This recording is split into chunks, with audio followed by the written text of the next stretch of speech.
Is it working?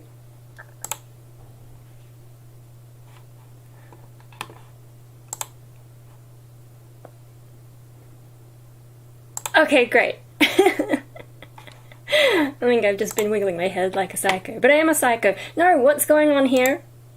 I made this video about concerns about my weight and me losing too much weight, and Mad Simple decided to be helpful and encourage me to eat by saying I should do a mukbang stream today, and he'll join my cult on Patreon, by the way. I will chuck that in the chat, so you can join it now.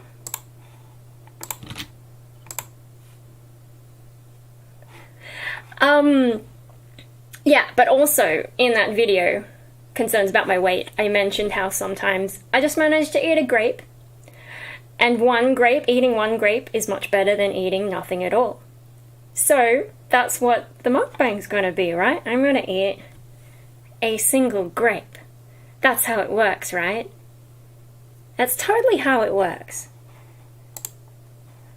So, but the other thing is, I was also thinking of live streaming only one grape, a single grape, because that's like an infinite amount more than me eating nothing, right?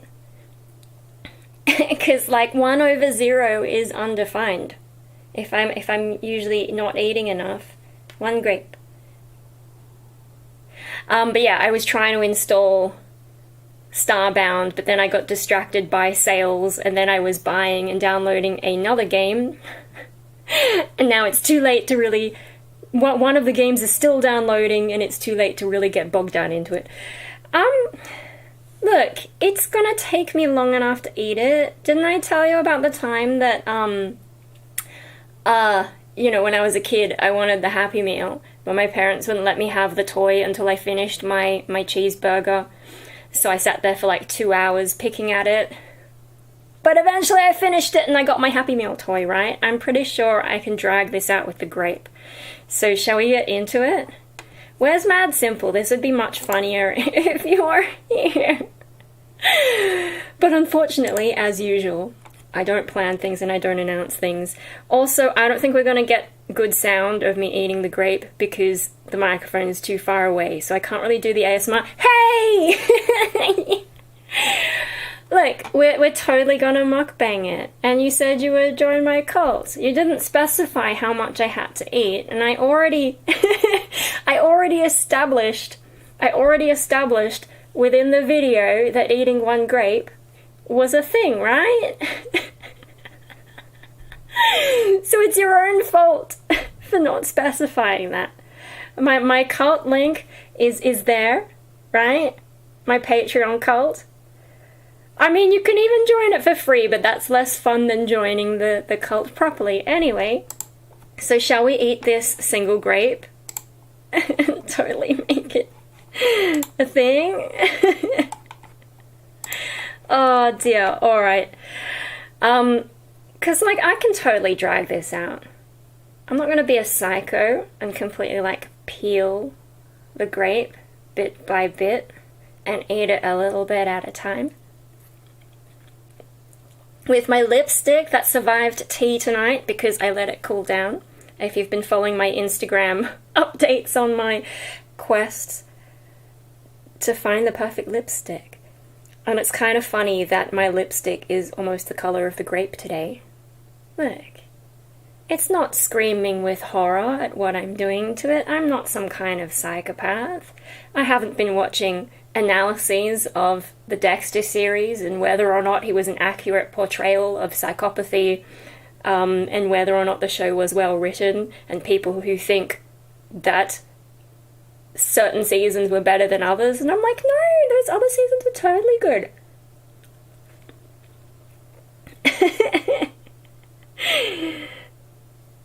Didn't anyone else do this where you, like, peel a grape for ages? I did this in school. Fortunately, no one really looks at that and thinks you're gonna turn out to be a psycho, so... Ah. Oh, I should get one of those, like, contact microphones so that you can hear their, like, noises that are coming through my skull. I don't even know where you would get them, but the harder part, like, it's easy to peel from the top, but the harder part is to get these bits. Oh no, I only got a little bit. I'm really impressed with this lipstick, though, because it survived me eating proper dinner. I did actually eat.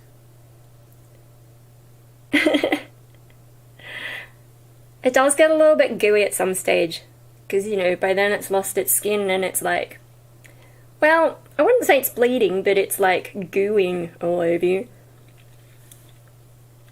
And sort of see, is it going to focus on it? Come on, camera, you can do better than that. Sort of. You can sort of see where, like, I've had to dig my nail in a bit to get to that. And so, I think there's like the proper outer layer, and then there's like a sort of dodgy layer in there.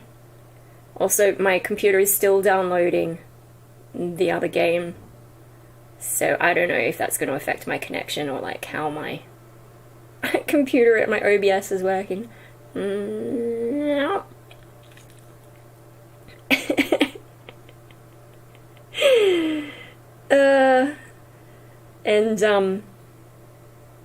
Oh, I only got a little bit that time. Powerball is 150 million this week, so, you know, the bad news is I didn't win last week, but this week the good news is no one else won, so the jackpot went up. Oh, right, now, as soon as I start this, the game downloaded. Well, we're not going to get to play that tonight. This is legit going to take a while, though, because it's kind of hard. My vision is not that great either. No, I think I got it. I got a big bit. Yoink.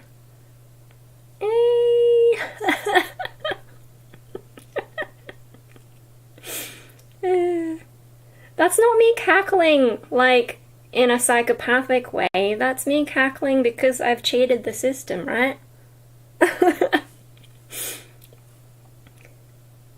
I don't know. I don't understand the mukbang thing, and the ASMR thing as well.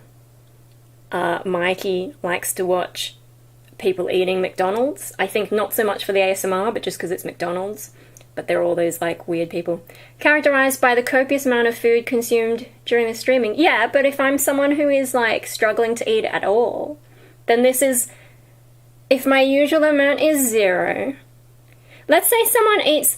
Let's say, like, you know, you have your usual meal, and someone eats twice as much. So that's 2 times meal, right? So you can do it as a fraction, right? 2 meals is how much you're having in the stream, and 1 meal is how much you usually have. So 2 divided by 1 is 2. So you're doubling your intake, right?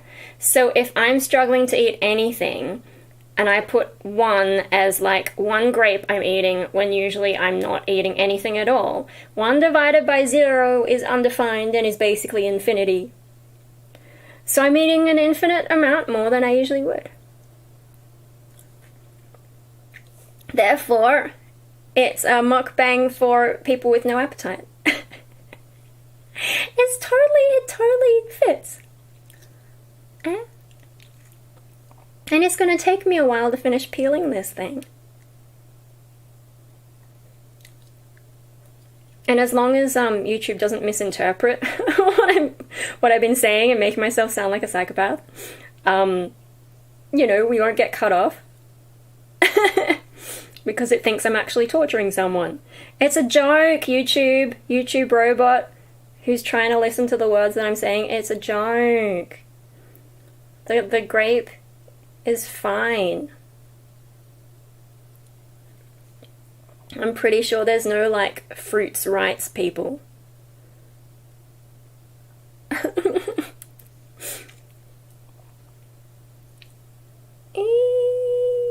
Oh.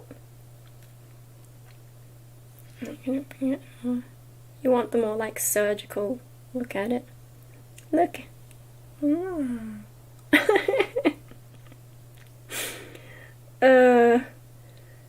Fruit are the most oppressed food. Well, there is that FODMAP diet, right? No one is against eating fruit. Well, So FODMAP, like if you have irritable bowel syndrome, which is basically doctor speak for we don't know what's wrong with you, they suggest cutting out fruits, I think. I forget what that stands for, I could be wrong. That was just the impression I got, and I'm like, I'm not going on any kind of weird diet. And then I figured out I was lactose intolerant and a little bit soy intolerant, and that solved it, instead of just cutting out all this crap.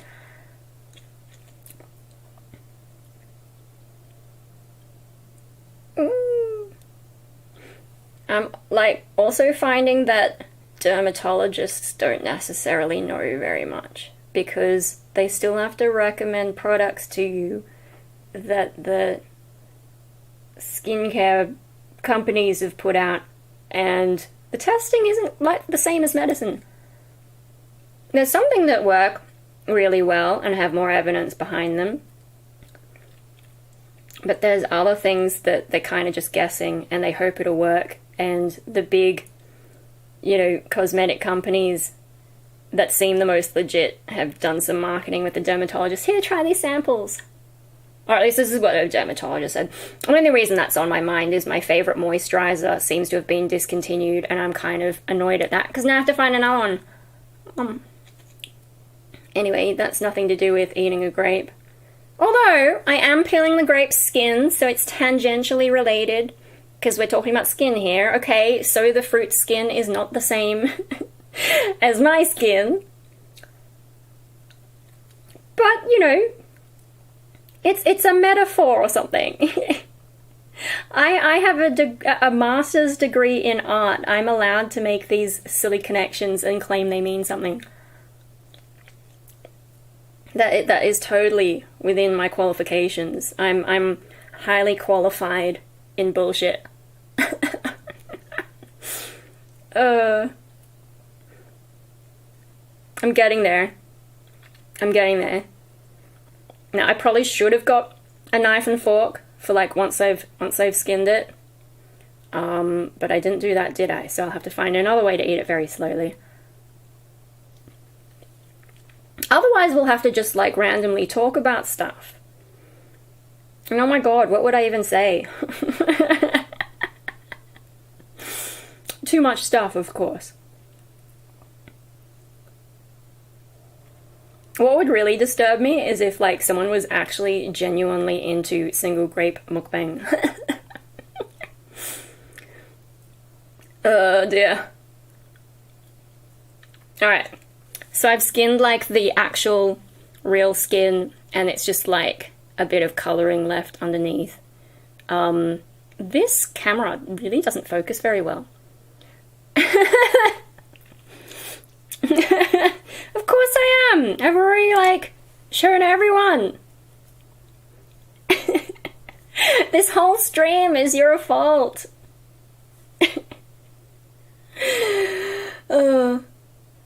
Yeah, so it's pretty gooey because it can't keep the moisture in anymore. And this is what happens when you compromise your skin's barrier or some shit like that. I don't know. I'm pretending I know stuff that I've picked up from the makeup people.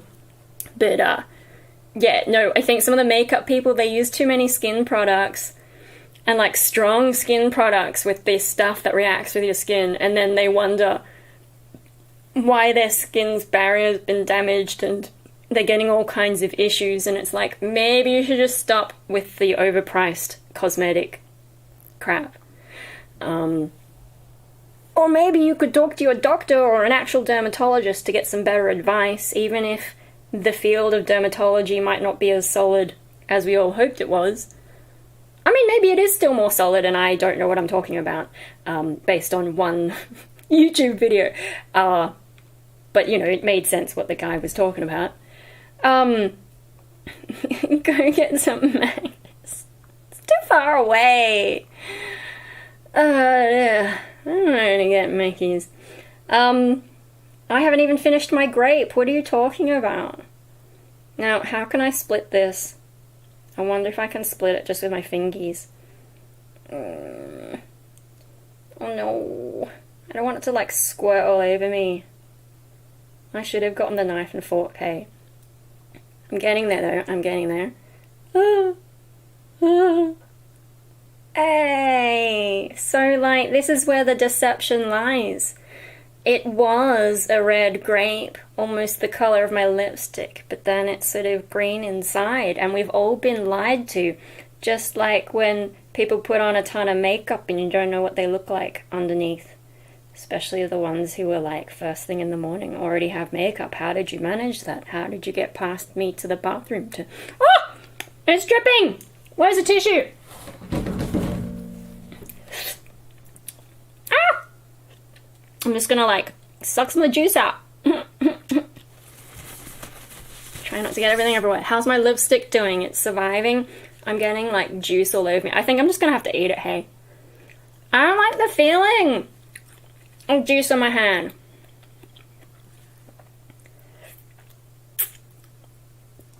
I think some people also peel grapes and then stick them in the freezer. Anyway. My hands are like...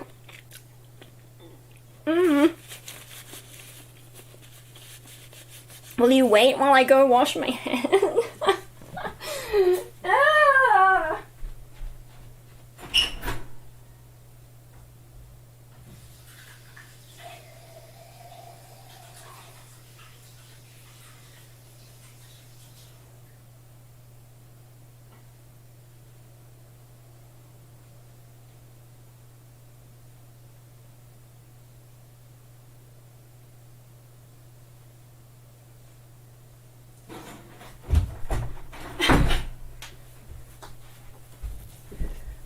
Oh, I know, I looked like I was kind of dressed up, and then it turns out I'm wearing trackies. Freeze grapes in summer so they can act as ice cubes, but do you peel them first? I don't know if that makes any difference. Yeah, I didn't even turn on my bathroom light. I just had to wash my hands. Because I don't like that feeling, so that mukbang didn't go as long as I had hoped. I should have, like, worn gloves or something. Would that have been weird? I don't know. Something mindfulness. Why is there all this dust flying around me? What horrible thing did I disturb to deserve that? Oh my god, that's blurry like my eyesight. Anyway, now my hands smell nice because I use this stuff. Weirder than peeling. What? I mean, I was goaded. We can blame Mad Simple for that. That's not my fault. That's his fault for putting ideas in my head. Which I know was the intention all along. Anyway. So what do you want to talk about now that I've already done that? Oh, and getting dust everywhere. Where the fuck did that dust come from? What did I do? Goodness me, I don't even know. Oh, but yeah, so those games have installed, I think. Why are glasses so hard to clean? Like, I'm gonna have to spray them with some stuff. Oh. Anyway, so yeah, Steam. Are they all installed? They are! Yay! So I know I did that poll where I was saying, should I preserve my raw video files and old YouTube files? But I'm thinking I'm just going to delete it because realistically, I'm never going to look at it again. I haven't really made any videos where, or many videos, like most of my videos, I just forget that I really made them and can't remember what I said.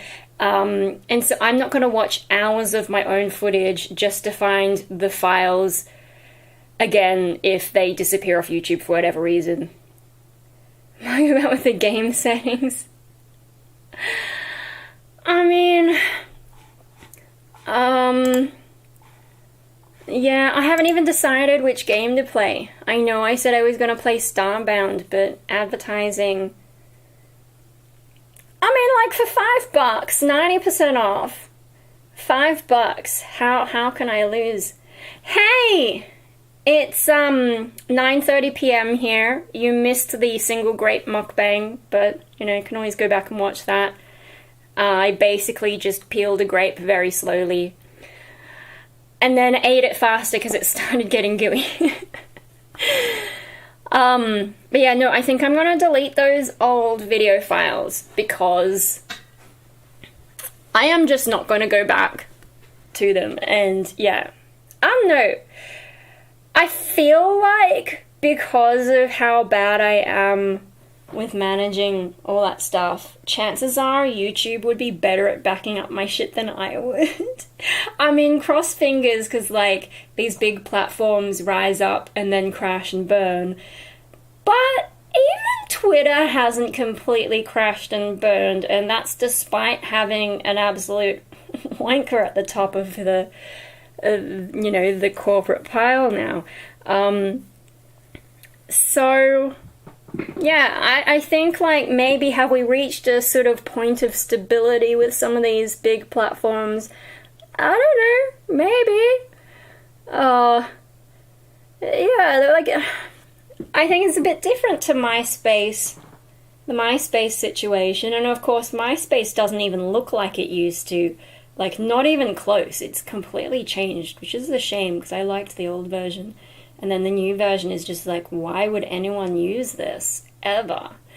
And they deleted like a lot of the content as well, so it's just a pain. But yeah, I think I'm gonna delete that because also if I want to install more of these games, I need space on my computer. And yes, I have the extra hard drives, but I kind of want to save the things that are send the files to... No, you just download my YouTube for me as a little archive. I don't know. I'm sure, like, I've had people download my videos in the past. Way back, it was to create an impersonation channel, which was something I had to get taken down, but, that hasn't happened in a long time. And it was kind of... I probably shouldn't talk about people's issues there, but yeah. Anyway, a lot of us have grown up. Some, not me, but some of us are on meds, and so things are just better now. Buy my merch. Where is it? It's going to appear any second now. Yay! I have been wearing my shirts lately. Today, though, I am Dalek. Yeah. I don't know, I don't usually wear this shirt because I think a while back I got some kind of weird idea that it was too tight for me. But then maybe it was the neck, or maybe I was just going through a particularly sensitive time. I think sometimes I'm more sensitive to the neck hole being small and other times not. I suppose I could have changed shape over time. I don't think the shirt has because I avoided wearing it. I don't know, my weight could fluctuate more than I realize. I just remember, previously wearing it and going, oh, that's a bit tight. Maybe I'm just more used to tight shirts. I think, in terms of clothing, I've also become more tolerant of some of the sensory stuff there, and I'm not really sure how that happened because it's not something I worked on. Although, when you want to wear goth stuff, there's a certain amount of discomfort you have to put up with anyway. But yeah, no, today it actually feels like a pretty comfy shirt, and I'm not sure what happened. But yeah, I haven't actually watched Doctor Who in a very long time because they screwed it up, and then they kept screwing it up, and then they screwed it up even worse. And one of the things that pissed me off the most was the way they treated the Daleks. Because, when they revived the series, the episode that I think is just called Dalek, episode 6 on season 1 of the reboot, it's a fucking awesome episode. Because it shows, the absolute destructive power a single Dalek can wreak havoc upon, people who are, military trained. One Dalek against a whole complex full of, people with military weapons and alien weapons as well, and just... Yeah, and then on top of that, they have the moral dilemma for the Doctor, who clearly has PTSD over the, back when the Time War was actually a thing that had significant impact before they retconned it to basically has not actually happened, or like, you know, not ended in the destruction of the Time Lords. But yeah, like, he was fresh out of that situation before they put the bullshit in. PTSD over losing his entire race, having to make a difficult decision to destroy all the Daleks, and then here's one Dalek that he missed. And he sort of has that psychopathic look of wanting to destroy this thing. But then as the episode progresses and the Dalek itself is compromised and starts experiencing emotions, and, you know, the character of Rose sort of gets to know this creature, and then the Doctor comes out and is wanting to kill it, like murder it, as it's just like sunbaking. And she shows him like he's basically become what he was trying to destroy. There's like so much going on in that episode, and like the acting as well. Like there's a point where he's like really angry and he actually like spits a bit. And I'm just like, that whole episode was really cool. And then you fast forward to, you know, especially when Moffat took over, and he's like riding around in Davros's fancy chair, making a mockery of the Daleks, and they're just not scary anymore. Like, he's surrounded by them, and they just don't have, there's no meaning. Like, he's just like, oh, I'm so great, you know, and you're not gonna do anything because you Daleks are so scared of me.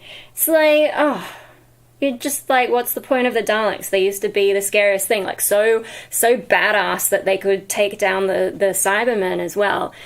And then they're just turned into this joke. And then it gets weird when Chibnall took over, because then he turns them into these things that don't even need the whole shell thing, and they can like walk around as little tentacled things. And I get that things can evolve and there's some genetic whatever, but they were supposed to be trying to escape the fleshiness of their existence. And it's kind of just adding this whole thing that has nothing to do with Daleks. And like, there was some mind control stuff that I'm biased, and so I was like, yeah, okay. But I think that might have been the last episode I watched with the mind controlling Dalek thing.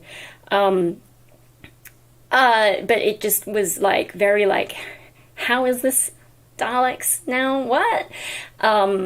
Anyway, so that's disappointing, because look at the description here. The supreme creature, the ultimate conqueror of the universe, the Dalek, and then you turn it into a joke? Really? Anyway, it even has the classic logo from the before times. I didn't actually get to watch a huge number of classic Doctor Who when they were playing reruns on the ABC. When the first season of the reboot came out, they were playing some of the old ones as well, and so I caught from the 5th Doctor onwards. So I even missed the 4th Doctor that everyone raved about, probably just because he was there the longest, although I don't know, maybe he was good. But from the 5th Doctor onwards is what I watched. But then they didn't have any of the Dalek episodes, which is annoying. Yeah, oh well. So that was the thing that was frustrating. Anyway, I've also got my TARDIS cup. And I do have a Dalek cup just today. It's TARDIS cup. I think Mum tried to steal this from me because it's chipped, but I'm like, that's fine. The part that I drink as a right-handed person, this part where my lips go, is fine. If I was left-handed and wanting to drink from there, sure, I don't want that cup anymore. But it's fine. Just it is sort of like... It's been through a lot. I've had it since, when did that Doctor Who come out? I would have been in school still, right? It was probably about, was that legit 20 years ago? Am I that old? Holy shit. Oh my god, is that when Doctor Who rebooted? Oh yeah, because I actually used, so I got some of the books. There was like a set of 3 books or something that came out around then, and I actually used one of those books in the HSC as one of my like extra reading things to make some kind of a point. 20 years old. And that's the reboot. That's not even the original run of this series. I quite liked the 7th Doctor, just before they cancelled it, because I think that's when they were trying to paint him as being a bit darker, although I know they've done that in the past before, but like they were consciously, you know, even in the clothes that he watched, that he wore, I think the episodes actually aired in a different order to what was intended, so it gets a little bit messed up, but the intention was at the start of, I think, that last season, he's wearing a light-coloured coat, and then as it goes on, he wears a darker-coloured coat. But then it was aired out of order, so then he's back into a light one. But, you know, just in the way that he was, like, he basically genocided one of the alien races that was a threat to Earth or something, and did it without even really thinking. So it was kind of like turning him into this darker thing. And they were going to go for the narrative in some of the stories, which I never read those books, but for a while I binged Doctor Who online stuff and, you know, painting him as the other, which is a mythical being in, you know, Time Lord history or whatever. They were trying to paint him as the other. And there's this whole thing about looms. The looms. And so when Chibnall did the Timeless Child episode and completely destroyed that, I was like, what? And then I found out that the looms weren't technically considered canon, and I'm like, okay. But I mean, even without that, Chibnall completely fucked the canon up. And so, like, yeah, I only watched that one more episode. So looms, in the original plan to explain the existence of the Doctor, which has been criticized. So one of the things about the Doctor is that's appealing to some people, probably a lot of people, is he's supposed to be like this ordinary guy within Time Lord society. So he's not like someone special amongst the Time Lords. He's just like some ordinary dude who's gotten the shits with his life, and he's like, you know what, I'm going to steal a TARDIS and I'm going to fuck off. And he fucks off with his granddaughter, and then they go to Earth, and her teachers follow her somewhere, and they all end up on some kind of adventure. I think I have seen the first episode. Anyway, so he's supposed to be like an ordinary dude, and that's appealing because, you know, like, you don't have to be someone special to make an impact. I think that was one of the sort of messages there. I don't know if it was an intentional message, but it is one that developed over time, because they kind of made up the whole thing as they went along. The point of Doctor Who was you go to the future, you learn some science, you go to the past, you learn some history. It was meant to be educational, but it morphed into something else. And he wasn't really meant to be that much of an alien, but they had to invent that. Anyway. But by the end of the original run of the series, for some reason they decided they wanted more of a backstory for the Doctor. And, yeah, in Time Lord Society, I don't know exactly. I'm sure there's a nerd out there who will be able to fill in the gaps that I've forgotten. But there was, like, Rassilon, Omega, and the Other. They're, like, the three founders of Time Lord Society. So Time Lords are from the planet Gallifrey. They're Gallifreyans, but I guess Time Lord is, like, a level above that. You get a TARDIS, you get to, I don't know, muck with time. They have a non-intervention policy, but that's like, you know, your typical hierarchical hypocrisy, because of course they meddle when it's convenient, but otherwise they say they're not going to meddle in the affairs of other races across time and space. But yeah, so Rassilon turned out to be some kind of, like, almost a dictator, I think, or maybe actually a dictator. Omega, I think, died at some point, or maybe was killed by Rassilon, I don't know, and I think the Other might have been exiled. Anyway, I think with the Other, okay, so, at some point, Gallifreyan Time Lord Society, they have a run-in with, like, I don't want to say witches, but that's how my brain remembers it, space witches. Sorry, I'm probably explaining Doctor Who mythology really badly. Anyway, space witches, and they kind of curse Gallifreyans with an inability to reproduce naturally.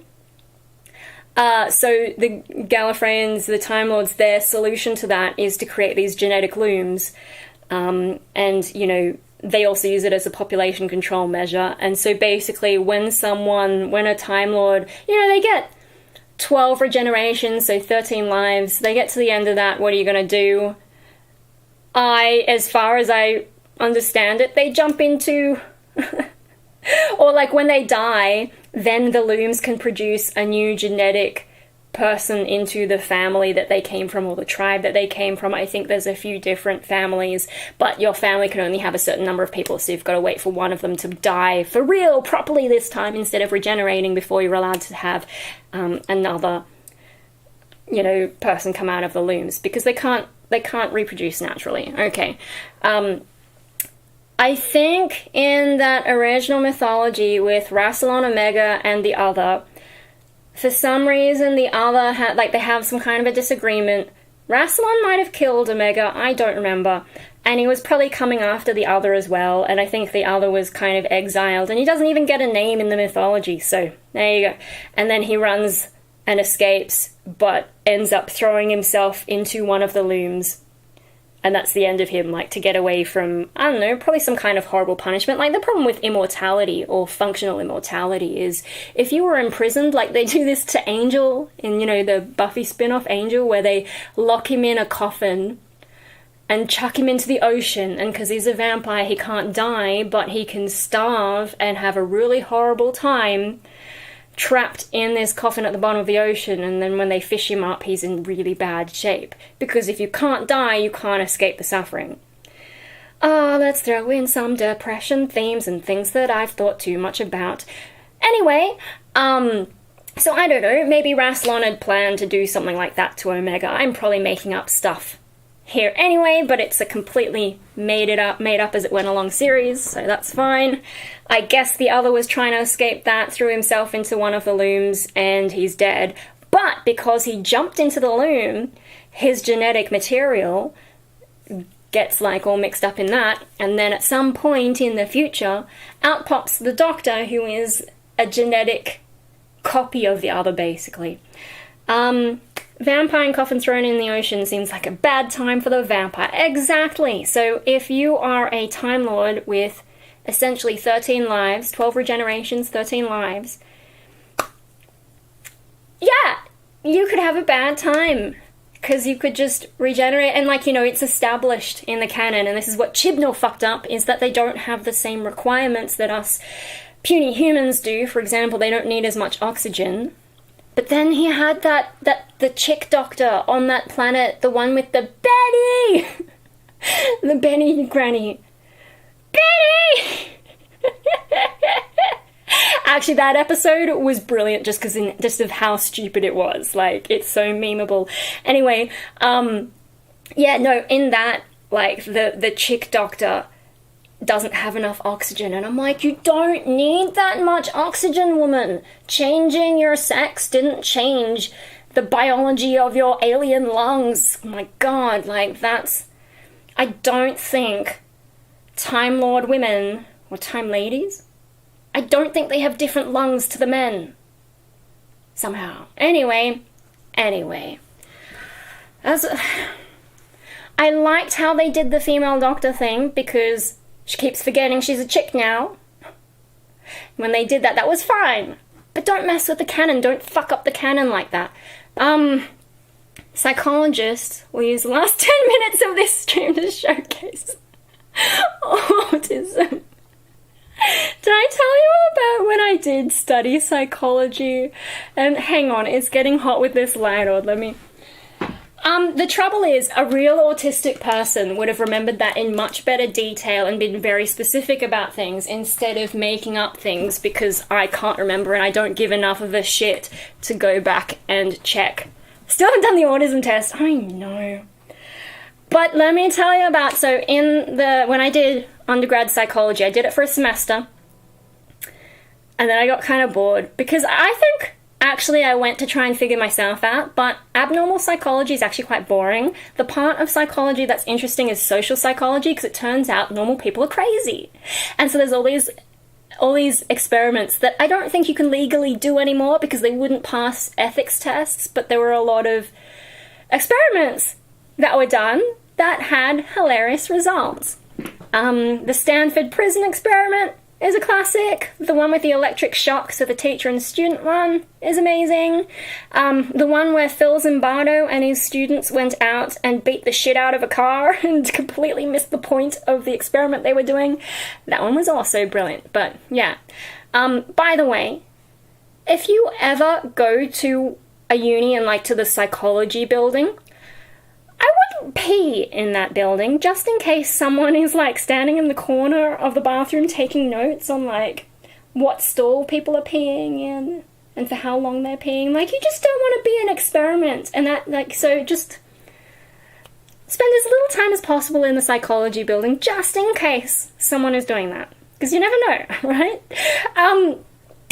Have you seen Splice? I have, actually. I think I watched it with my ex, though. Because it was, yeah, that would have been a long time ago. I think I have watched it. I don't really remember very much, but it had that, like, chick who was kind of a weird creature. Anyway, with the psychology thing, sex-changing aliens. I mean, oh, okay. And, like, is that where, like, she started as a chick, but then she turned into a dude and became really aggressive and killed them all? Or am I thinking of something else?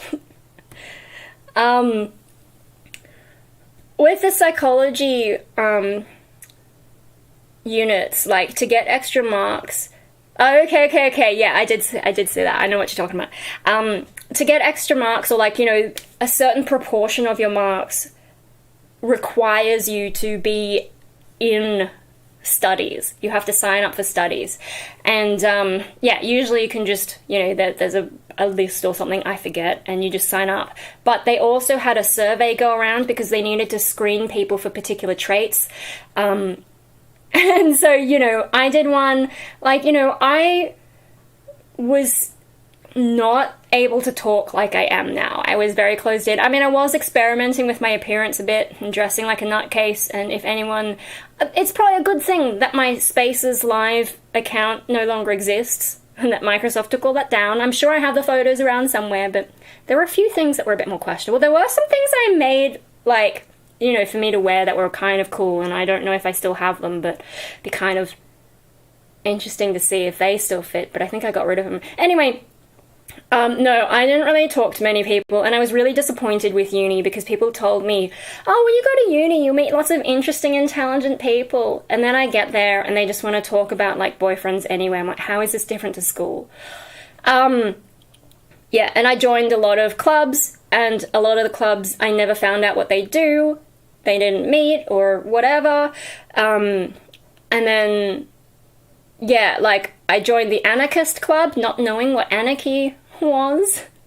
I just thought, anarchy, that's chaos, right? That sounds fun, and didn't realize it was like a political thing, and so I turned up, and they were kind of just smoking... I don't even know if it was tobacco, and I'm just like, I have no idea why I'm here. Anyway, so uni was disappointing. But yeah, no, I filled out this screening form to... you know, be selected for one of these psychological studies where they needed people of a certain profile, I guess. And I definitely got picked for one of the, like, social anxiety, socially isolated, withdrawn kinds of things. Because, like, it would have asked questions like, do you like talking to people, and blah, blah, blah, blah, blah. And I would have been like, no, don't like people, blah, blah, blah, blah, blah. I'm an anarchist. No, they're so weird. And the things that they believe, they just wouldn't function knowing what society, knowing what humans are like. It would never work, their political system. And I'm just like, I'm just about standard chaos. I don't need to be part of a movement. Anyway, yeah, so I got picked for being, like, you know, socially isolated and socially anxious and quiet and all that. And then, I'm sure I've told this story before. I go in, and it's explained to me that I've got to give a speech. Now, I hated speeches in school. I did find, like, you know, in year 7, in my first year of high school, I did realize that I was dissociating. Like, I would be super nervous, but if I got up and did the thing, I would go on autopilot, get through my speech, and then sit down and be like, oh, okay, I'm fine now. I don't have to fit. So, you know, and generally, if I can go first, like, I didn't always volunteer because, like, volunteering itself was anxiety-inducing, but as I've gotten older, I'm like, I just want to get the thing done, over and done with. I'm happy to go first. Pick me. I'll go first. I'll get it over with. Fuck it, we're done. Although now that I can talk, I'm like, no, I don't mind. I'll go whenever, and I'll just, like, talk your ears off. I've had a lot of practice on YouTube. I can talk for ages. I'll just pretend that you're not even here, that you're just text on a screen. Sit down, shut up. Here comes my presentation. Anyway, no, at the time, the idea of making a speech was pretty awful. Lots of anxiety. But they had me, like, you know, and I had to sit down and watch other people making speeches. They say these were other people. I don't know if they were actors because I never got the debrief. I think because I you know, quit uni for the next semester. I don't know if that's why I never found out the results, although, like, I've had other things that I've signed up for, like, a couple years back when I had my blue and red hair still, I got interviewed for a thing about learning metal vocals, and I was told that they would transcribe the interview and I would read it and, like, sign off on it and be like, yes, that's what I said, and I never got that and never heard anything else about it. So I don't know if some of these studies just don't go ahead and just fall on their faces, or if they just don't do the things they say. But yeah, I never got a debrief. So I was told that these were other socially anxious people making a speech. And I assume that the study was, if we show people, you know, nervous people doing a speech, versus maybe they wouldn't show, maybe in a different group they might not show you an example of someone making the speech, or they might show you a confident person making the speech. Maybe they were trying to test, like, depending on what we show you before you get up for your speech, will you be more confident or be more anxious? I think that's what they were going for. Now, these were filmed interviews, so I assume I was actually being filmed. I don't know for sure, because sometimes in these psychology things, they'll claim they're doing something, but they just want you to think that you're being filmed. I don't know. Anyway, so I watch these things, and, you know, the videos that I watch where these people going like, and, you know, like that kind of anxious, I don't know what I'm talking about. Very quiet, very nervous presentation style. That's what I watched. And then I was told, you know, I had like a minute to think of like a topic to do a speech on, and I had to speak for, I think, 1 to 2 minutes. But the thing is, they let me talk about any topic. They didn't give me one to research beforehand, and I wasn't being marked on it. It wasn't like an assignment, so there's no real pressure. So I decided to talk about the Pokemon games. I think at that time, you know, there had definitely been 1 and 2. What year was that? 2007. So, I don't know. I went on a bit of a rant. As you can imagine, this is before I was on YouTube, by the way, so I already had a propensity for this, but I basically got up there and started talking about how the Pokemon designs and, like, the game itself for the first and second generations were really great, and the creator was involved in those first generations, but then he dropped out later for the third one, and then progressively the games get worse. And, you know, I was pointing out some of the designs, like, you know, there's a garbage bag Pokemon now, and there's an ice cream Pokemon, and it's like they're running out of creativity. It's like, but if you look at the fan base, there's so many ideas, and, like, even obvious ideas. It took them a long time to get a, what is it, Leafeon or something. Like, that was such an obvious thing to do, especially because the Leaf Stone has been around for ages. You know what I get? Like, I don't know if that's what I actually said, but I was on a bit of a rant about how the original generations of Pokemon were a lot better, and I was disappointed by the later things.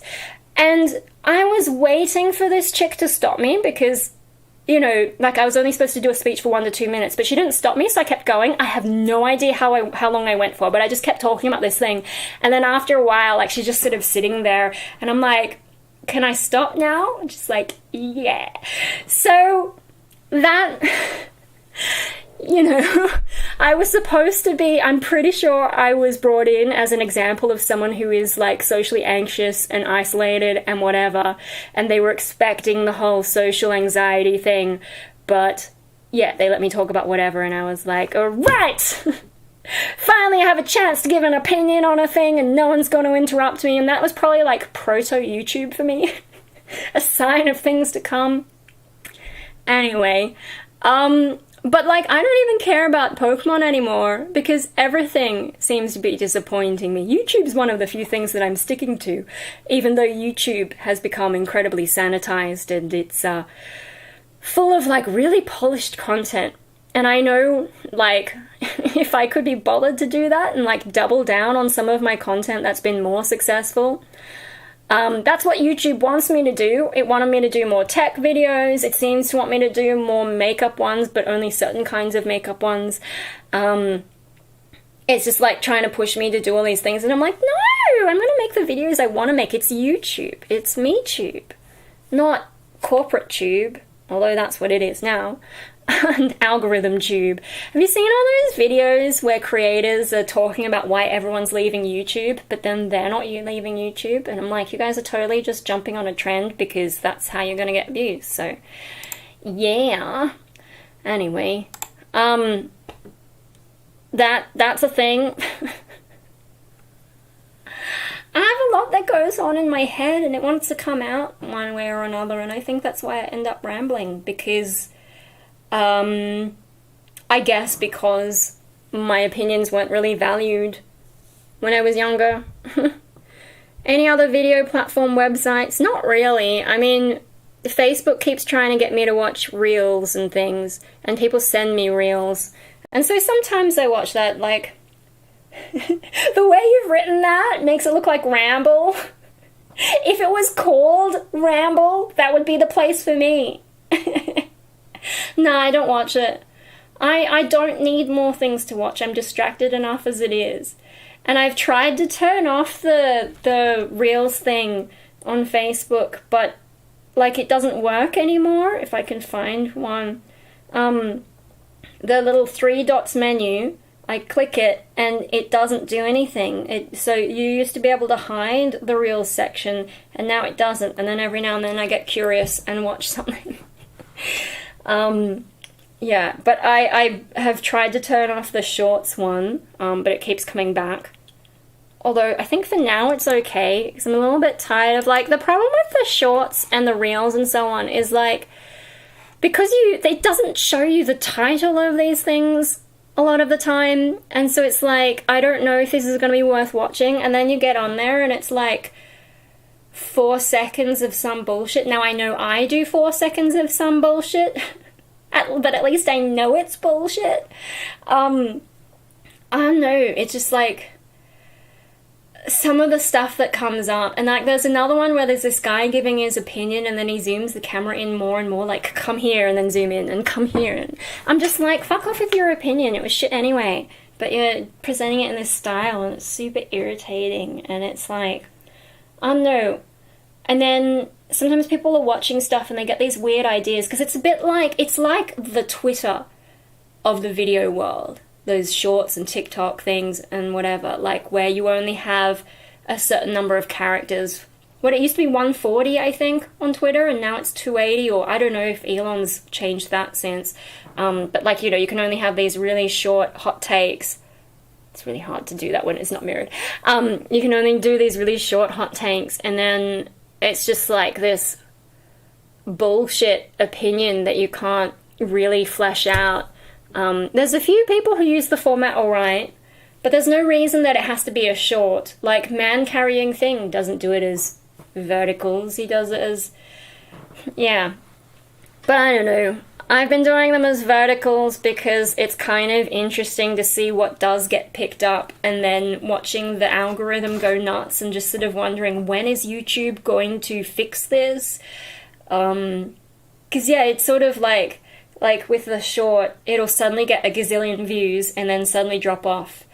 And it's very strange. You know, regular videos don't do that, although I suppose regular videos involve the viewer consciously selecting videos a lot more. And so I can kind of see how shorts are different, but it's just like this sort of bizarre thing to watch. And then, like, I don't even know a lot of the time which ones the algorithm's going to pick up or not. So that's been interesting to watch as well. Anyway, so that's just me, like, you know, some of that bullshit that I post is just for my own fascination of how the platform works. I sometimes watch advice videos on how, like, you know, there are those gurus on how do you get successful on YouTube. I watch them, and then I'm like, yeah, okay, I see how that works. I'm not gonna do it.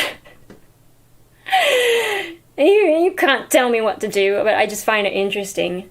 But yeah, I don't know, YouTube's changed a lot, and I can see how those short content things are ruining people's attention spans. I mean, and do we even need our attention spans to be ruined even more than it is? Like, YouTube has already messed up my ability to read, although to be fair, my choice of books hasn't been great in the past while. It's so hard to find a good book these days.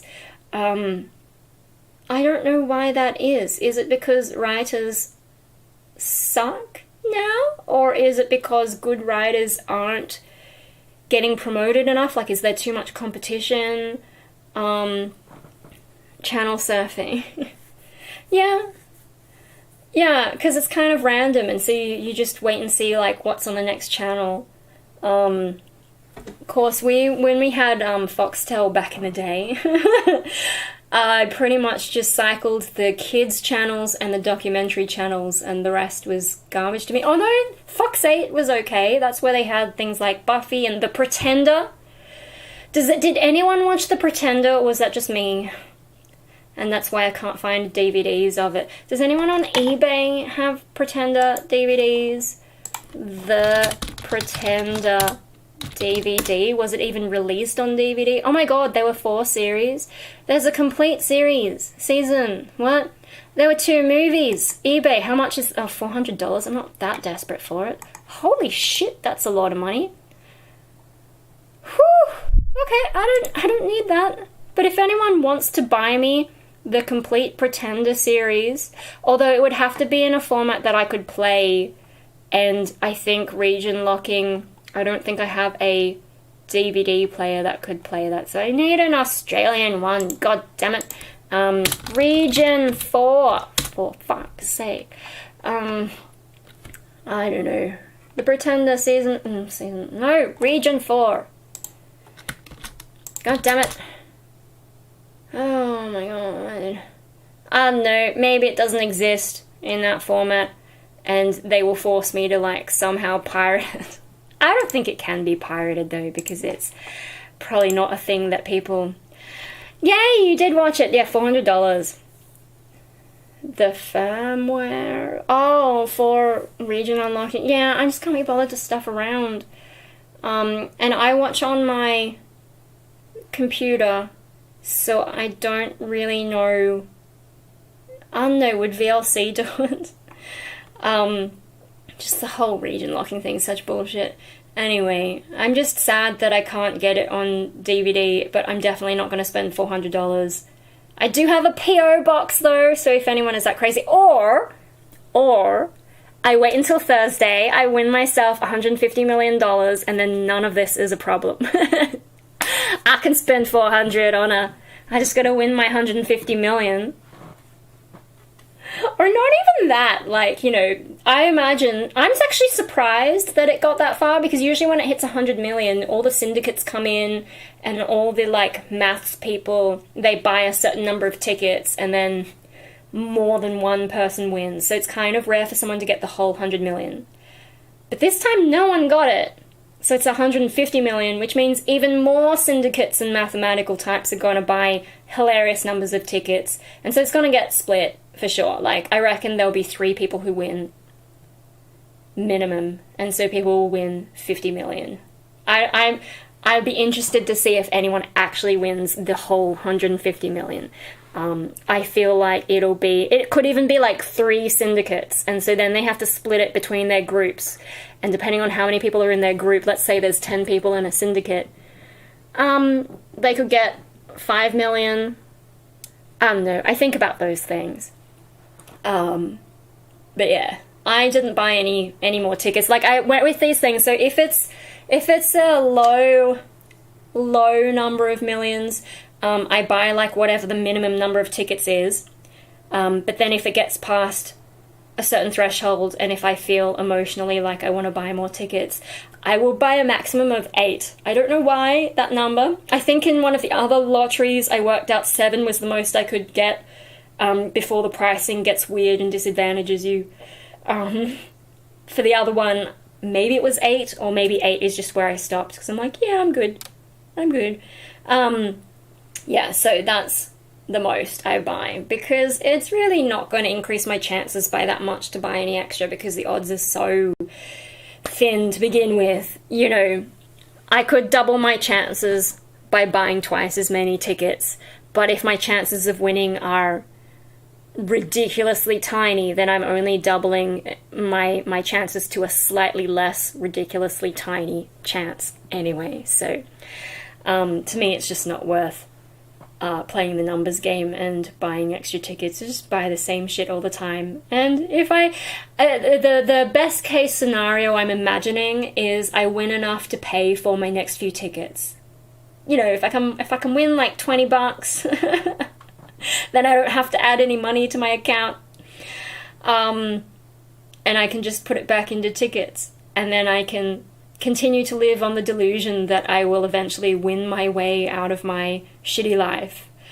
I have to say though, like, if I did win something ridiculous like 150 million, like, it would genuinely be life-changing for me, but I think it would also be quite disruptive, because then you've got to figure out not just what you're going to spend it on and how you're going to live your life, but like the basic stuff of getting the money into your account, finding like trustworthy people to advise you on things, because like how much financial stuff do I know? I'm not really a real adult. I haven't done a lot of adult things in my life with regards to like just managing life. You'll advise me. Just like, you know, things I would get paranoid about, for example, is having all the money in one account. I would be the kind of person to be like, you know, talk to a few banks, set up a few different accounts with different banks, so that if any single bank ever had a big issue, I would still be able to access a reasonable amount of money from another bank. And then there'd also be the whole like, okay, I want to buy a place to live, but I also want to invest enough money that I can live off the interest and not have to worry about things like Centrelink, and things about, like, you know, if you wouldn't want to spend all your money, because then where's your income? You need to invest to produce an income from like dividends or whatever. There's all that to manage. And then even like buying a property, it's not as simple as just going out and splashing money on a house. You got to make sure the house is sound.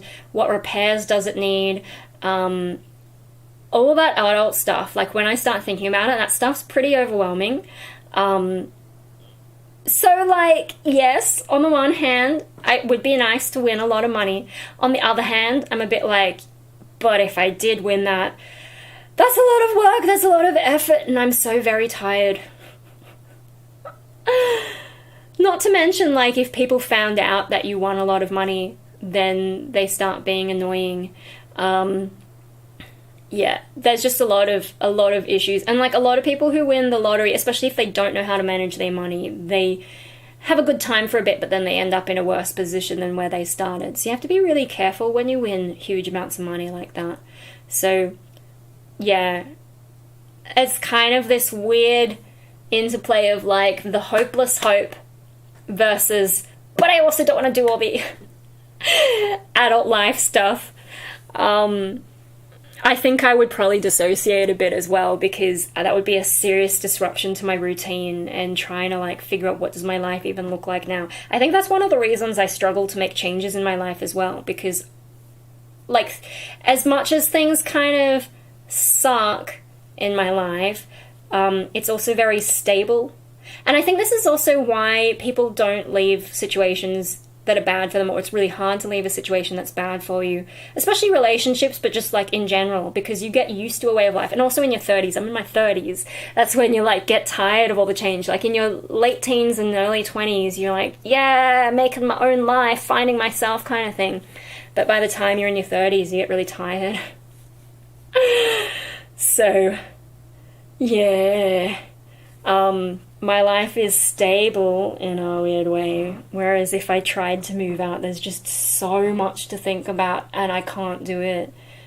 Certainly not on the money that I have now, but like even with like a few million, It's just like a lot of work to figure out how to properly use that to get what you want from society.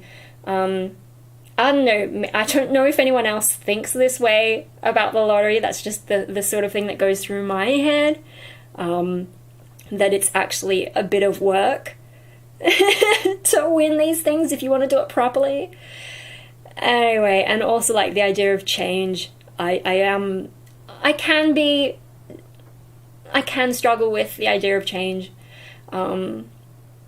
Yeah, inertia is a real thing, psychologically, I guess. I don't know. I want to try and make my life better. It's just hard sometimes. And like dealing with emotions is such a pain, because the emotions fuck up the way that I think, and so I can't make progress on things if I'm having the wrong emotion, because it just takes over everything. It was really hard to explain this to my second psychologist, the one who like dismissed a whole bunch of stuff, you know, who asked me if I was gay when I said I was asexual, who encouraged me to stay in a toxic relationship, who dismissed the whole schizoid thing based on a single case study, instead of asking me why I brought it up. That psychologist. Where was I going with that? Instead of just ranting about her. Oh shit. No, okay, with the emotions thing. Yeah, like she was trying to tell me to like do things and it'll change how you feel. But I was trying to point out like sometimes I am feeling things that prevent me from taking the action that you were suggesting. Like the feeling comes first. I know how behavioral activation works. If you do a thing, for example, like with my whole thing about dressing up, if I dress up a particular way, I'm more inclined to do a thing. But I have to have just enough motivation to be able to dress up in the first place. Like it's not a thing that you can just brute force psychology your way through all the time. Sometimes the emotions are just that strong. It's like, you know, the what's his name, Ben Shapiro, his thing is like, facts don't care about your feelings. Yeah, well, feelings don't care about your facts either. You can use logic as much as you want. If the emotion is that strong, there's nothing you can do about it, because it is altering the way that you think and the way that you use logic. So feelings don't care about your facts at that certain point. I don't think he realized that it could be turned around so easily. Because yeah, that's true. Facts don't care about feelings, but it's equally true in the opposite direction. They don't care about each other. They're enemies. Except when they work together, which, unfortunately, doesn't seem to happen enough for me. So, yeah. I haven't watched Ben Shapiro in a long time. My favorite videos of his are when his producers find, like, all the worst TikToks and make him sit through it. And he genuinely looks like he's in pain, but maybe that's just me being sadistic. I don't know, they do some pretty hardcore nut picking on that. Nut picking is like cherry picking, where you take a movement or like a group of people and you find the nuttiest amongst them and act like the entire group of people is the same as that. They do that quite a lot, and they find some really amazing, disturbing stuff on TikTok. Anyway, no, I haven't actually checked how. He's probably released a few since I last checked in. I've been watching a lot less YouTube over the past while, although today I did watch some. I didn't exactly watch though, because I found this old book and I haven't actually finished them. So then when I'm doing my singing practice and when I've got like a video playing in the background, I'll do this. Like with the singing practice, sometimes I just don't feel like standing up and putting all the energy in, and my brain still needs something to do, but I don't want to get back into the Neopets addiction. So I thought I will do Sudoku, and you know, it's less addictive, although like when I get stuck on one, then I sit there for longer than I should, and it's just like I found ones that past me couldn't finish, and so I've rubbed them out and started them again. And sometimes I get stuck, but I'm better at it than I used to be. I have improved. Not that there was a huge amount of improvement to do, but I have improved beyond what I already did. And yeah, it just, like, you know, it takes a while to see exactly where the key, like, there's always, like, a key thing. Once I get that, the rest of it falls into place. It's unusual for there to be more than one where you, like, make a huge amount of progress and then suddenly get stuck. It's like, you know, you do the regular stuff, you get stuck, then you find the thing, then you finish the thing. Anyway, I've also got a Ken book, which is more like the mathematical version of Sudoku. But it's kind of easier in a way because you have extra clues because of the mathematical element. Anyway, that's some more nerd shit. Oh, yeah. It's 10:20. Yeah, I didn't really have anything else planned, did I? I really thought that grape was gonna take longer. Well, I don't know, jump in with if anyone has a topic for me to get distracted by. I can't remember if there was anything else. Did I ask anything else on my community tab recently that I ought to revisit? I don't really like the way that YouTube handles those posts, because, like, it's much easier for me. Like, it doesn't really keep me updated on whether new votes are in for different things, and anyway, so there was, a makeup thing, which I haven't even tried most of those products yet. You guys all wanted me, well, most of you wanted me to keep backing up my files. A few of you said to destroy them, and I think I will destroy them because, I mean, you know, is data hoarding? Hey, you missed me eating a grape very slowly. I peeled the skin off at the start, which is completely not creepy at all. Blamed it on Mad Simple because he commented on my weight video where I talked about how eating a single grape was an achievement sometimes, right? And then he said to do a mukbang stream, so I did a single grape mukbang, but I don't think he's joined my cult yet, so that was all lies. One chip. But then I would have to open a whole packet of chips, and that feels wasteful, so I would end up eating the rest anyway. And then we've been on various rants since then. There was a lot about Doctor Who, some about psychology, and then I was just rambling about picking up the Sudoku again. Yeah, motivation's difficult. What am I going to do for the rest of the week? I don't even know. Like, I should leave the house, but it's just so tiring. On my little list, you know, I have the whole bullshit of Music Monday. Did I do any music today? I did do some singing.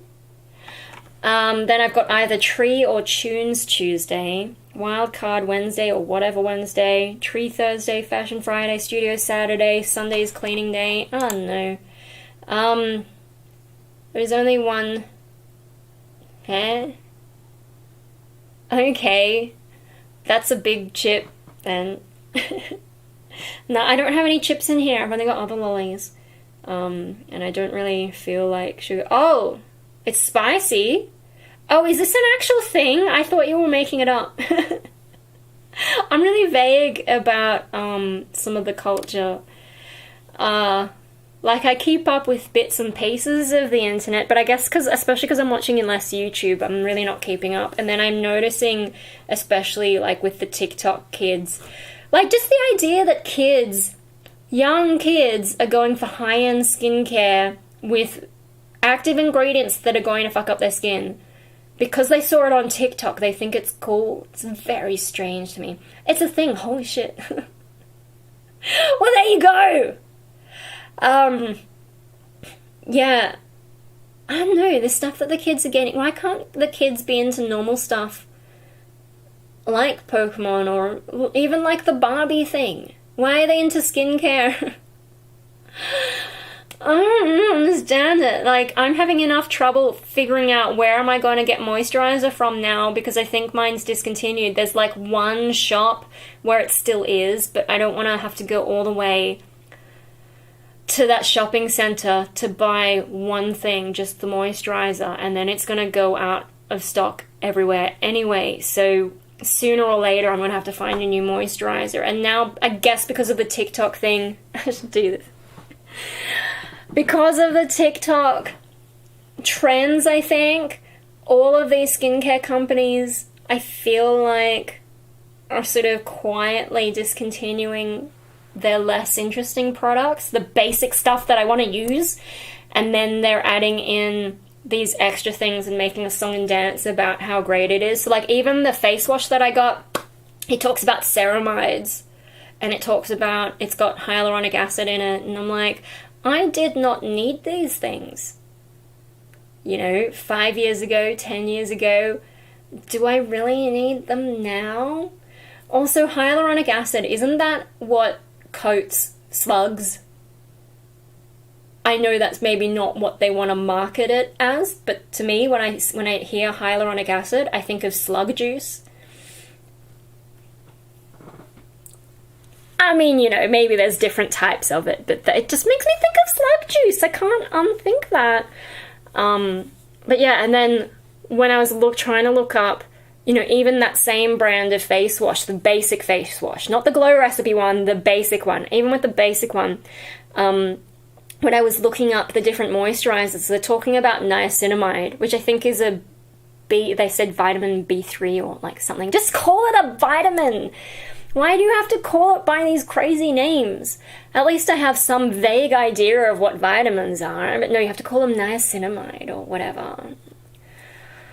And I'm like, do I need it? I don't know. I just want something to, like, make my face not dry out, because that's an uncomfortable feeling. So just give me my basic moisturizer back. But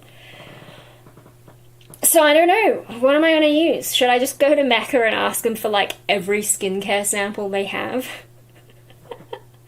I don't know. I haven't tried that moisturizer that came in my latest delivery from them. I haven't tried it yet, but I'll get there. I'm kind of putting it off, but I suppose I should get there sooner rather than later before my moisturizer runs out. Although Mum has stockpiled like one of the moisturizers that the face wash company makes.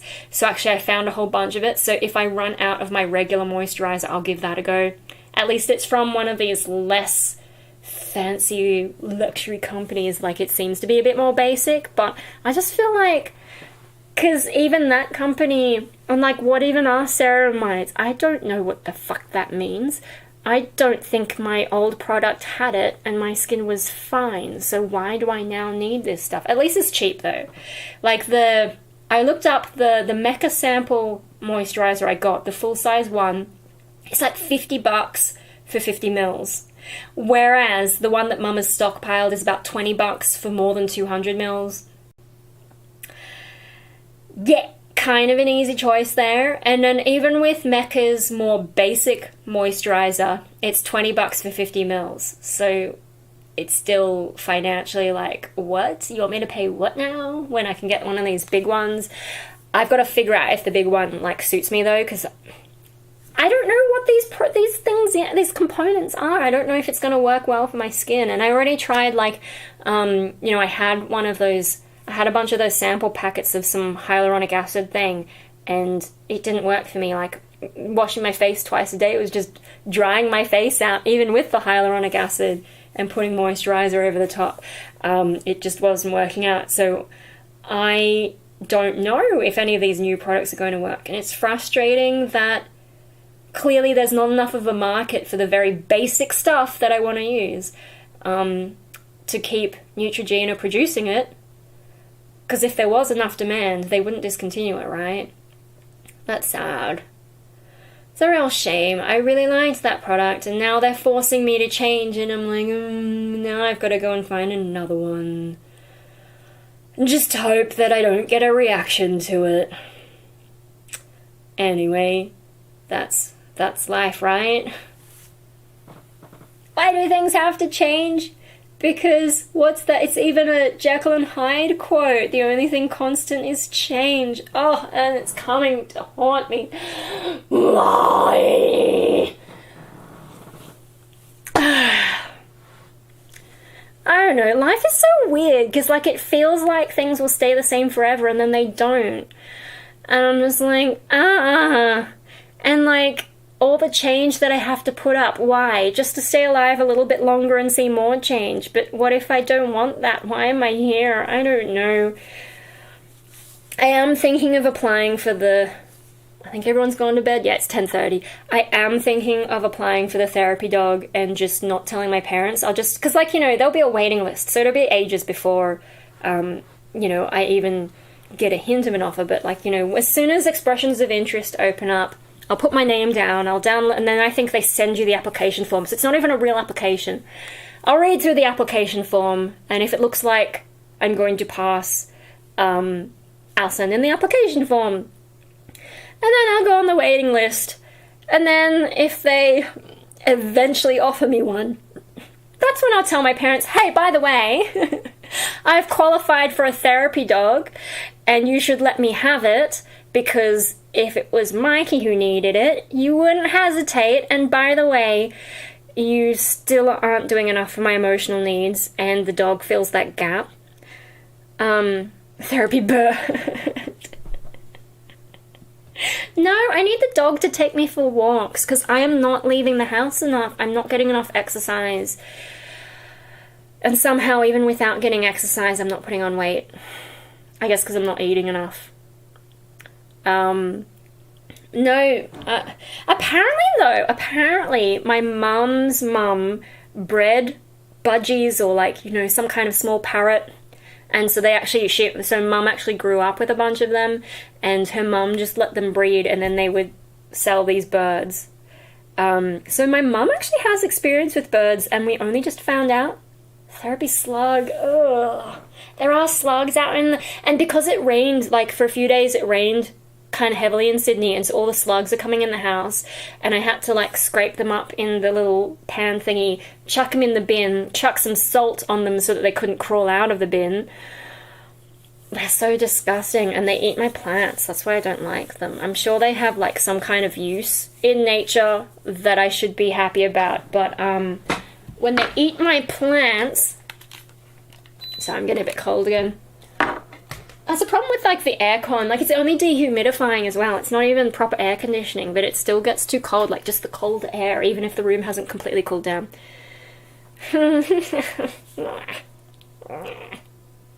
Gross. I don't know, it's just... Maybe I should, like, double-check my facts, but hyaluronic... I don't even know how to spell it. Hyaluronic acid slugs. Oh, what is slugging in skincare? What does that mean? I didn't even... What? Apparently slugging is an actual thing? Do you want me to read this? What the fuck? Just like I just typed in hyaluronic acid slugs, and the thing that Google highlights at the top of the page says the products applied before your slug should be formulated with gentle hydrating ingredients such as hyaluronic acid or ceramides.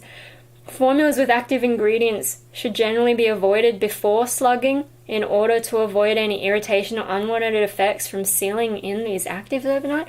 What the fuck is slugging? Slugging skin, what it means and how to try it. What the fuck? That's not what I was looking up. While you might have first come across the term slugging on Reddit or TikTok, or me just making it up now and not realizing it was a thing, skin slugging isn't just the trend du jour. I fucking hate when people mix French and English. Just use normal English words instead of trying to make it sound fancy. This practice has been featured in K-beauty routines. Of course it has. Everything's from K-beauty stuff. For the slugging curious who aren't yet fully in the know about this moisturizing trick, slugging doesn't actually involve slugs. I think I figured that out already. But it does involve making a slug in a way. You slime your face with an occlusive like petroleum jelly before bed in order to wake up with glowing skin. Occlusives are things that act as barriers on your skin to hold in moisture. Okay, fine. But like, okay, so I have been going to bed with, I've been using a lip mask. I don't know if it's necessary, but in my quest to find a lipstick that sticks, which I've now found, which I don't think has anything to do with any of the stuff that I've been trying, but like, you know, I got the lip scrub. I haven't made a video on it. I could, if you guys care, if any of you have like really dry lips and you want to fix that and they're all flaky and gross, maybe this would work for you. But yeah, like I use lip scrub and then that scrubs off the dead skin, but then it feels kind of weird. And then, I don't know, I'm using a lip mask, which is kind of like, it kind of does the job of lip balm in terms of like hydrating your lips, but it like keeps it on even better and it lasts like a really long time. And so I wake up and it's still on there, and so my lips already feel fine, and I feel like I don't need to use as much lip balm, although I'm not sure, that could just be like a bias thing where I'm not noticing it. But you wake up and like your lips are like, whoa, okay, they actually look alright. They're bigger than I thought in a weird way, because they're not all shriveled from having dried out, and they just feel nice. So I think this is kind of a similar thing, like that's a lip mask. I guess this is kind of like doing a mask but on your face to keep in the moisture. But the thing for me, like, because it's my lips, right, and I sleep like on my side or on my back, and I'm not gonna like get, like the mask, it actually is still gooey on your lips, especially like the first time when I put a bit too much, right? I don't want to get that shit all over my bed or my pillows, but because it's just that part, it's fine. It doesn't really touch the pillows very much. It's fine. But if you did your whole face, then when you lie on the pillow, how do you stop that from fucking up your pillow? Because like my lips are on the front of my face, but my face is on the side of my face. I've got skin on the side of my face that you would presumably be doing this to, and then how do you sleep? Or do you have to just try and sleep on your back and then you're not allowed to toss and turn? I must be allowed to toss and turn. That is unacceptable. Anyway, what else are they going to say? Does it work? We reached out to some board-certified dermatologist, because I'm sure they won't have done detailed studies for something that's run by cosmetics. But anyway, skin slugging is simply the application of an occlusive... Oh, and we're just repeating stuff. Have been recommended last... Oh, okay, apparently dermatologists have been saying to do this for ages. As the last step in your skincare routine to treat dry skin, as we know that skin slugging helps prevent water loss. My skin doesn't get that dry, really. Maybe if I was in Japan, though, because when I went to Japan in winter, the air was actually dry, because it gets so cold at night that I reckon the air just can't hold the moisture. Whereas in Australia, even in winter, you know, if it gets into single digits, that's pretty cold. So, yeah, the air's not quite as dry, at least in my part of Australia. Maybe if you went further south, you'd have issues, or up the mountains. But yeah, I don't know. I don't really have that issue as much here. But I also don't wash my face a huge amount, so maybe that's the thing. How about just tell people not to overwash their faces instead of doing all this weird stuff? Oh my god. Are there any downsides? It says, avoid this if you're prone to clogged pores or acne. Yeah, alright.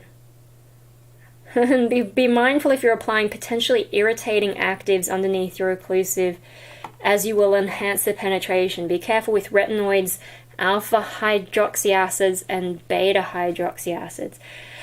Okay, I am not doing any of that stuff. Oh, apparently you can just use Vaseline.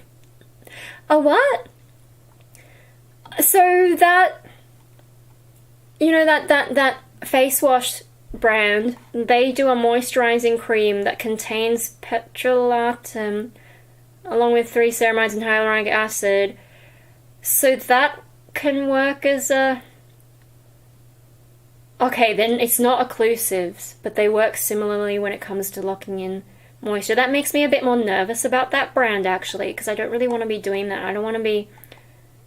one of the samples that Mecca gave me for a face moisturizer, like when I tried a bit, and I didn't like the smell. It didn't smell like this, but it reminded me of the arse end of a banana. I think that's also partly the color of it, though. I just didn't like the smell, but trying it on, it was very thick, and then it never fully felt like it absorbed into my skin. I don't like that feeling. I don't want that. So, it makes me a bit nervous. But I think the one that Mum has stockpiled is the lotion and not the cream, and I don't know what the difference between a lotion and a cream is. Shall we look that up? What's the difference between a lotion versus cream? Lotions are usually formulated with more water content than creams and are considered lightweight and easily absorbed by your skin. Oh, okay, so I should go for lotions rather than creams. That sorts that out. Cool. Where was I up to? Rambling about. Anyway. How did I even get on that rant? Because, slugs. How do I say? Do slugs have hyaluronic acid? There we go. The snail and slug slime are watery fluid with 90 to 99.7% water, weight for weight, while the remaining 0.3 to 10% of slime is known to contain glycoproteins, enzymes, proteoglycans like atchison, hyaluronic acid, glycosaminoglycans, antimicrobial peptides, copper peptides, and metal ions. Is hyaluronic acid from snails is one of the questions. Snail mucin is rich in several beneficial compounds, including hyaluronic acid, glycolic acid, and allantoin. These compounds work together, blah, blah, blah, blah. Doesn't actually say if it came from the snails. But yeah, no, like, hyaluronic acid just makes me think of slug juice.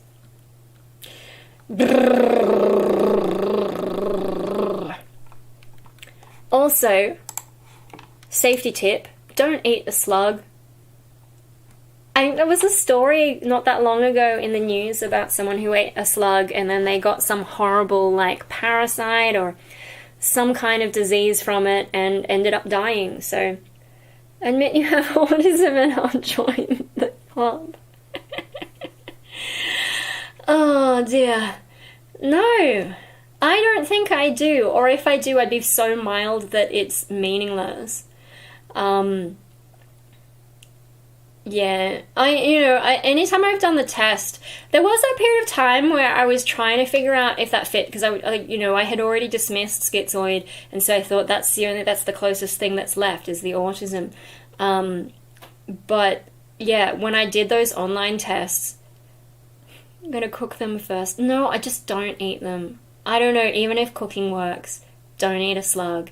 Maybe it's an Australian thing though, because everything in Australia is out to kill you, so presumably maybe cooking isn't enough. Just don't eat. Leave the slugs alone. Just salt them, murder them and be done, right? And put out some copper so they get electric shocks when they try and eat your cucumbers. Well, yeah, no, they did try and eat the cucumber seedlings when they sort of sprouted. Before they get their proper leaves, their little baby leaves, the slugs really like those, and so I had to put all this copper stuff out to stop them getting in. And then I've left it because there's like a little tomato seedling that's just struggling to get going, like it's not growing. And I feel like I need it to be bigger before I can take the copper away and be okay with it surviving a slug attack. Yeah, no, I should remember to, like, I can't even remember which autism tests I was supposed to do, but I was gonna, like, do a live stream of that. But yeah, when I've done them in the past, like, so I think I had 3 that I did, like maybe last year, there were 3 online that I did, and my score actually got worse the more, like, with each successive thing, so it was saying I was less and less autistic as it went along. But yeah, I've never really tested highly on those online tests, like maybe borderline, like just below the threshold score. Yeah, so like, say if it's like out of 60, no, sorry, if it's out of 100 and you need a score of 60 or above to have suspected autism, I'd get to like maybe 55 is sort of the experience I've had in the past. Yeah, and then I was going to talk about like my psychiatrist, the psychiatrist I was seeing last year, because he He decided I was autistic, I think, even before I turned up, just because I had very detailed notes. But the thing is, like, schizoids are also overthinkers, because, if you're just all in your head, what else are you going to do but think? That doesn't mean that everyone is, like, smart or that their thoughts go in helpful directions, but there's a lot of thinking going on, right? And so, like, I sent in all my notes, like, as much history type stuff as I could, including some of my own notes. And, the psychiatrist that I wanted to see, who has been in the process of retiring, so I couldn't get back to see him. When I first saw him, he knew something was up with me, but he couldn't figure out what it was. And he thought it was like, he kept screening me for OCD and bipolar. But yeah, I never really fit those. But yeah, no, he picked up on the obsessive bit. And I think that's probably what came through for this guy. But because that was an ADHD specialist clinic, so they didn't have any ADHD appointments. I just had a general appointment. Psychiatrists are smiling, psychologists. Yeah, but okay, psychiatrists do a different kind of training with a different kind of focus, and theirs is more of a medical drug-related focus. And I don't think there are any medications that really do much for autism. I could be wrong, it could have changed over time, but yeah, I from memory, there was like one of those autistic creators a long time ago, so I don't know if they're still around, but they were saying that atypical antipsychotics helped them. I don't know what the theory, helped their depression. I don't know what the theory behind that was, and I don't know which drug it was. It's just like one of those vague things that my brain has kind of like set aside as a note to try and remember, because I thought if I turn out to be autistic, maybe that's the medication that I should try. But yeah, no, psychiatrists, they train as medical doctors and then they specialize in psychiatry, and I think psychiatry tends to still use more like Freudian or psychoanalytical. I don't know for sure, but I think they tend to go more that psychoanalysis route plus drugs, whereas psychologists do more CBT type stuff, those kinds of interventions, and their entire education is about psychology, whereas psychiatrists start off as medical doctors who then specialize in psychological stuff. So the amount of psychiatry training, like the actual psychiatry training, isn't as long as a psychologist who goes through the whole, psychology plus the clinical. I mean, here in Australia, it's like 6 years to get your clinical psychology course, which is almost as long as you need to do in medicine anyway. But they can't prescribe drugs, and it's all about, talk therapies and so on, those sort of finding strategies, that kind of stuff. So it's different. The other thing is, with this psychiatrist, I only ever saw him, when I had 30-minute appointments every 6 weeks, or sometimes the interval was longer, so I wasn't seeing him that often, and in half an hour, how much can I update him on my life? I don't even update YouTube on everything that's going on with me, and I rant here a lot, but I only had can you imagine if I did a half-hour video every 6 weeks, and you were trying to keep up with what's going on in my life? What am I going to talk about for half an hour? Whereas I see my psychologist, the one before this I was seeing almost every week. This psychologist I'm seeing once a fortnight for an hour, so it's quite different. Schizoids don't need hugs. But I've gone through a lot of treatment, and so you haven't actually seen what past me was like, and I'm also at that covert stage, but I wasn't always at that covert stage. And there's also a lot of internal experience things that I notice are different between autism and schizoid. I've noticed that autistic people tend to want more social engagement. The issue is just that they don't necessarily know how to approach it and misread cues. And what was that? I watched one recently. It was about honesty and lying. It was an autistic guy's perspective on learning to lie. And I don't like dishonesty. So I thought I'll watch this because it'll be interesting to see why he doesn't like lying, because what if I do have autism? I don't need a hug from you. I need a hug from my parents, the ones who gave me the trauma that made me schizoid in the first place. It's all connected in that sense, but I don't need hugs from randoms, and if you try and hug me, I am going to wear all of this stuff and make sure I angle it just so that I also get something from the interaction. Anyway, never mind me being a little bit sadistic. What? No, let's not talk about that. Where was I going? No, okay, this autism video. I'm sorry, I've forgotten what it was. I'm sure it'll be in my history somewhere. But yeah, he was talking about, like, I thought, okay, what if I have autism? I should watch this video, and, you know, he's talking about why it's important to learn to lie and all that, and I'm like, well, I don't need to learn, I just don't like doing it. But anyway, I'll hear him out. And when he started talking about things, I very quickly realized that's not what my issue is. Because, you know, autistic people tend to be, you know, very precise. They want everything to be precise. And he was giving us an example of traumatized him. I don't know, you're funnier than my parents. I had to teach my parents to make dad jokes. Like, my dad isn't dad, and then I'm the one who brought dad jokes home when I did my audio degree. That's where I picked it up.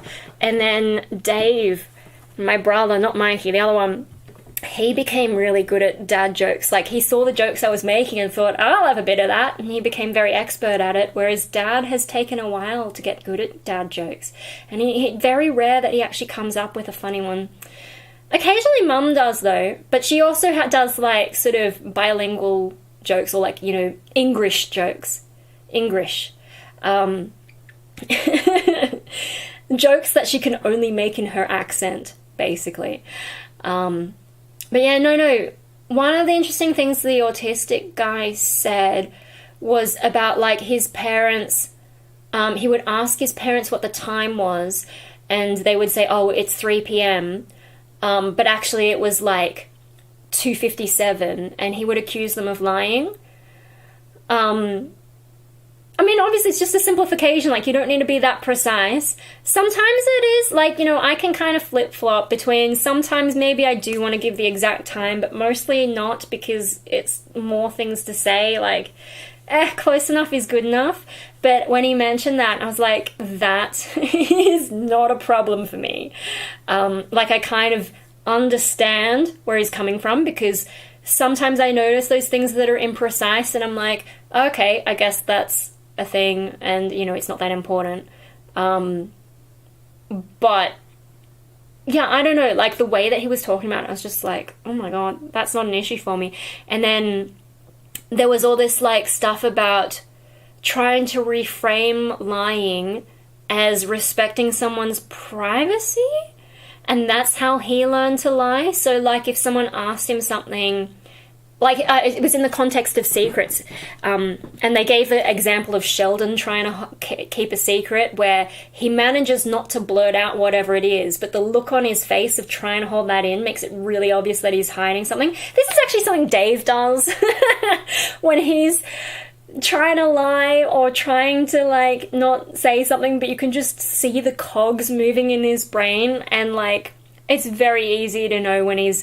I mean, I find it easy to know when he's talking some bullshit, but, like, you know, his girlfriend won't always know that he's joking about something.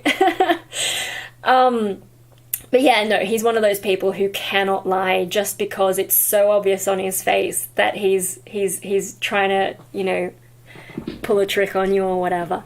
But no, the autistic guy, he was saying to, like, you know, keep a secret, the way he had to think of it is, like, the person he's not supposed to tell isn't entitled to this information because it's, you know, he has to respect the privacy of the person who told the secret in the first place.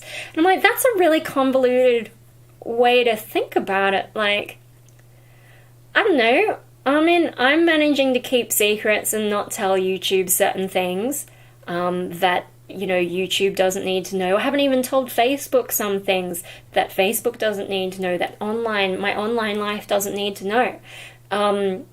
And I don't need to go through a convoluted thought process of why I should keep some things to myself. It's just like, you know, I don't know. It just seems like more of an instinct. What is my darkest secret? Actually, I wouldn't be able to answer that because I have to sit there thinking for too long. Because I don't actively, like, think about that kind of stuff. It's the same way if you ask me what's my favorite movie. I haven't really thought about movies in a while, so, and, like, you know, how do I rank them? I don't really spend a lot of time ranking things in my head. Like, I have a bunch of secrets. What's the darkest one? I haven't sat there thinking, oh, this is a little bit darker than that. Oh, this is a bit shadier than that, you know. And same with movies, like, oh, this movie's good because of this, but this movie has... I don't give a shit. I confess to me being sadistic is not a secret, especially not for, like, people who've been watching me for 15 years and, you know, watched a lot of the videos that I deleted that you have missed out on because you weren't around to download them and be my backup storage for YouTube. So there you go. You missed a lot of shit. There is some stuff still on, like, some of my older videos. There are some things there. And I do sometimes, like, start videos that seem to be about one thing and then they turn into something else and I've hidden something at the end. Mostly, though, at the end of videos, I seem to just be, like, screwing with Paper Vampire. With a sudden, very loud, horrible noise, except you never know when it's going to happen. As opposed to when it's just going to be, like, some kind of random gag, or if it's going to be nothing at all and it'll actually legit be my end screen. But yeah, it's no secret that I have a bit of a sadistic streak there. I mean, I'm even wearing a Dalek shirt about, like, conquering the universe and fucking everything up, so yeah, that's no secret. So the other thing is I have to think what out of all these things is actually a secret as opposed to things that people actually know. I don't know. I just can't be bothered to think about it. What's my darkest secret? And then also, like, I forget about things. You know, that there's probably, like, some stuff and I've just put it out of my mind if it's been a while. I don't know, the cold doesn't feel as bad as I was expecting. Anyway, sorry, I'm getting distracted. Yeah, anyway, what was I talking about? The autism guy. Yeah, and then it went on, and I think I started to, like, skip through the video a bit, or, like, play it on double speed, so I didn't absorb as much of the information, but, like, I got the gist that it was all these, like, things about lying, and, you know, he was talking about how lying is actually this really complex social interaction, and I'm like, it's kind of not. You just say something that's not true. And then the thing that he didn't mention that I thought he might mention is how I tend to handle dishonesty, because I don't like lying myself. So what I tend to do, rather than the things he was talking about, I either, like, sort of tell a half-truth, or I shift the topic to something else, like a sort of tangent, and that's how I deal with it. So I'm not technically lying, but I'm also not really answering the question that was asked. Or, like, I'm sort of diverting the attention in some way. That's how I prefer to handle it, rather than an outright lie. Although I think there probably have been some instances where I have just gone for the lie. Although there is also the situation where I will say something because I think it's right, but then I'll realize, oh wait, that's not actually how it was. And so it's sort of like an accidental lie, but if you didn't do it on purpose, is it really a lie? You're actually just mistaken. So that happens as well, and I don't beat myself up too much about it, depending on what it was. Yeah.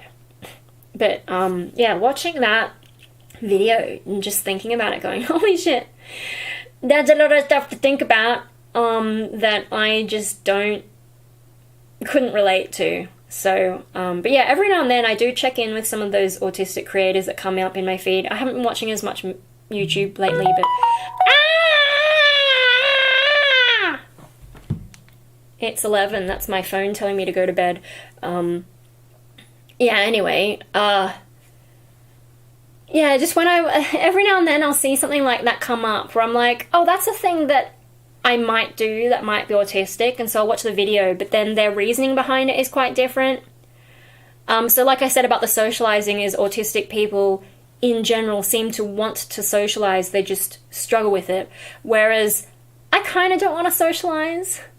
I know how to socialize and I'm a lot better at it than I used to be, but I kind of don't want to. It's not that I can't or don't understand the social cues. Yeah, you know, like, there's this, mum sometimes tells people that Mikey is autistic, and he's not. Because you can see very clearly that he is connecting with the people. He's very good with his eye contact. He is seeking out the eye contact, and no one can explain to him the importance of eye contact, because he's just, like, not at that intellectual level. That's an instinct for him. It's just like, you know, he's low intelligence, that's it. He's not autistic, it's a different thing. So it pisses me off when she tells people that, but it's just a shorthand way, because he does have some behaviors that are similar to what people think autism is, especially like that very severe intellectually impaired combination of autism, like the sort of autistic people that I grew up with, not today's autistic people, because today the milder end of the spectrum is much more recognized, to the point that you have autistic people who don't even you wouldn't know they're autistic because they're masking. I didn't grow up around that kind of autistic person. I grew up around the severe non-verbal autistic people. I've seen kids bash their heads into walls kind of autism. You know, I've also grew up around a lot of Down syndrome kids, and then a lot of kids in wheelchairs, ones who've had to be peg-fed. Like, I've seen a whole bunch of stuff. And yeah, I can kind of see, like, with that stereotype of what, you know, I think is no longer called low-functioning autism, but you still know what I mean by that. In the same way that, like, you know, Mikey has cerebral palsy. You know, the Cerebral Palsy Alliance used to be called the Spastic Center because that was the technical term for it, but then, of course, people became offended by the word spastic because it was used in a negative way, in a sort of derogatory way, and so they ended up changing their name. And I think the same kind of thing has happened with low-functioning autism, and then the recategorization of autism. Some of it is political, some of it is also just more of an understanding of the difference between autism specifically and the mixture that you get with, you know, lower intelligence levels. What do you call that? I don't even know. Yeah, but so I can see how he looks like some of those kids, but the communication, the social interaction, that's fine. I don't think he has any sensory issues. He does have some obsessions, but I think that's just because he's so low intelligence that if he recognizes something, he gets excited, and so public transport he recognizes, and, like, you know, trains are big and cool and noisy, so of course he's going to be interested in that. But he's also interested in McDonald's because he recognizes McDonald's, he likes it, it's tasty, and so he's like, ooh, McDonald's content, but then he flicks through YouTube anyway because he just likes changing it. He doesn't, like, sit there and watch it. And then I'm the one who learns about what different models of trains are. Fucking Phil... Sydney Trains vlog, Phil trying to tell me the difference between different trams, and I'm just like, I don't want to know. I don't need that to be in my brain space. I've already noticed the difference between one, like the shape of ones that go on different lines. That's enough. I don't need to know what model they are. My brain can do, my brain space should be used for other things. I don't even need to remember Pokemon anymore. That's great. There's too many Pokemon these days. Oh my god. Yeah. Oh dear. Oh no. Like, learning about what high functioning autism, what do you call it? I guess, like, you know, they have levels now, and I can never remember, is level 1 the most severe, or is level 1 the least severe? Like, does it go up level 1, 2, 3, or does it go down level 1, 2, 3? I don't know which way it goes. But yeah, I think that explains some of my experiences with Pokemon, because when I went and played Pokemon cards, I thought I was a nerd. But I got nothing on these people, and they're so, like, obsessed, and they know everything about everything to do with Pokemon. I'm just like, how? And how do you focus on those things? I thought I was obsessed with Pokemon. Turns out, no. I was just, like, moderately interested. I was never that far down the rabbit hole, and it was kind of, like, mind-blowing to see that. And then eventually I realized, like, as much as I could be interested in anything, or get good at anything, or obsessed with anything, there's always going to be hundreds of people, thousands of people who are much more into everything than I am, and it just sort of blows me away. And I think that's kind of why I have trouble sticking to anything, because I just can't get that interested. While something is like a novelty, I can get interested. So like makeup is still a bit of a novelty, although the past couple weeks I haven't really done much other than playing with the lipstick. I guess because the rest of it, I'm like, cool, I understand that now. That's fine, that's done. There's nothing else to be curious about, really. Yeah, I can't hold on to interests. I wonder if that's like to do with the anhedonia and my brain not being able to get enough reward chemicals when I do things, and then it's like, okay, task done, moving on. What's the next thing that's going to take up my attention? I can't just get into something and be passionate about anything. I can seem passionate for a small amount of time, maybe, but I lose it so quickly. It's so hard to stay interested in anything. It's almost like I have to actually put effort into being interested. I don't know. Like my brain does get kind of fascinated with stuff, but I think it's like the problem solving. I think it maybe is the game of it, of working out things to do with makeup, like working out the lipstick. It's kind of a game. And so you're getting those little shots of dopamine, but in terms of like actually caring about lipstick, I kind of don't give a shit. Like, I'm interested to work out how do I find the lipstick for me, but I don't really care. Like, I don't need to wear the lipstick. It's just like this current thing that I'm trying to solve. It's the current puzzle. It's the current game. I don't know. I don't know if that makes sense. I don't know if anyone else has that problem, or if that's just me not being able to be interested in things, like in a really genuine way. Like I get fascinated, but I guess I get interested, but I don't care on a deeper level. I don't know. I don't know how to explain it. It's just like I don't feel like I can ever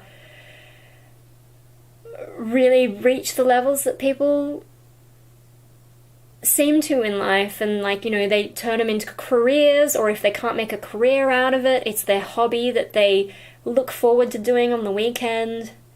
I don't know, I feel like I'm just finding more and more distractions to pass the time, and this is the current puzzle game.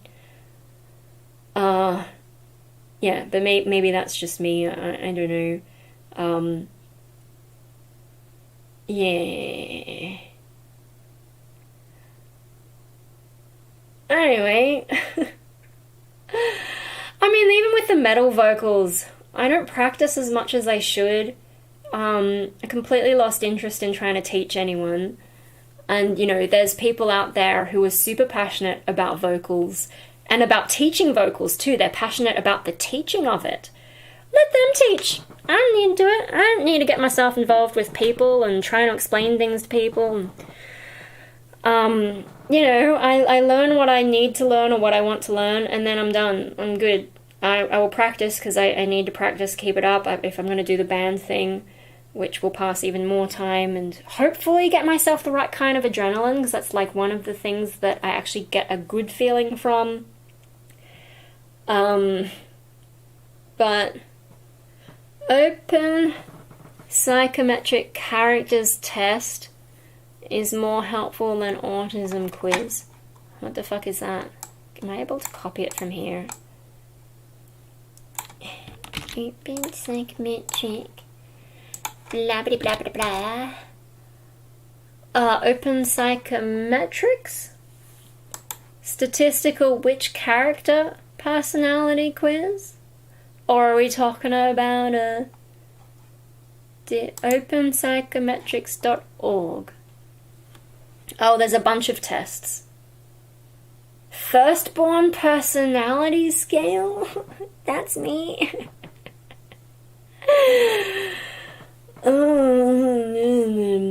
Oh my god, they've got Enneagram. They're losing me. They're losing me when they include that. Whoa. But they don't have MBTI.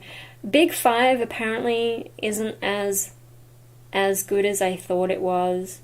And it seems like no personality quiz is like really great, but some are better than others. Short, dark, try it. Oh my god. 16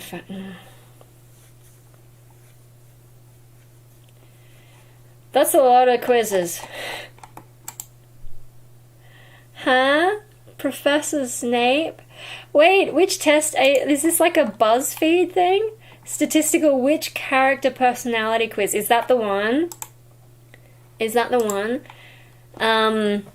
This tool will compare your answers to a database of 2,000 fictional characters. The database is made by crowdsourcing ratings of the characters, and the goal is to match people to characters they will agree are similar to them, using techniques from recommendation engines. There is also a peer report version, which is even more advanced, and a version for couples. What does peer report mean? Does that mean that other people say? Oh, I've got to create a profile. Fuck that. Has the same methodology, but instead of using a self-report survey, it allows several people to know the subject to answer the survey, and the responses will be combined before running the algorithm that matches the personality profile. Okay. Should take the short report, so the self-report version first, so you understand the general idea. You will get a link to send to people who know you, and a link to keep to yourself to view your results. Very interesting. Do I need to sign up to do... Oh, I don't need to sign up to do my own one? Harry? Harry Potter's so lame, though. What about Earthsea? Earthsea's better. Harry Potter, like, you know, wizards on fucking broomsticks. Are you kidding me? Oh no. Oh no. I'm surprised anyone ever liked Harry Potter, given that the religious nutjobs don't like it, and that Xena's much more. Yeah, Xena's more up my alley. Not the exercise part of it, though. She's a little bit too active for me, but the psychological bit, sure. One of the ones, she basically invents CPR. She also knows, like, all this medical stuff. Anyway. I mean, I suppose that would be me if I could be bothered to be a warrior, is learning all the nerdy medical stuff as well. This is the interactive personality quiz that will match you to fictional characters. When the creator of this website would tell people that he published personality tests on the internet, people would usually ask him if he meant that he worked BuzzFeed on their which character are you personality quizzes. Oh dear. Not that meaningful. This is like the history of the thing. Oh, they got volunteers to describe them on different scales. Okay.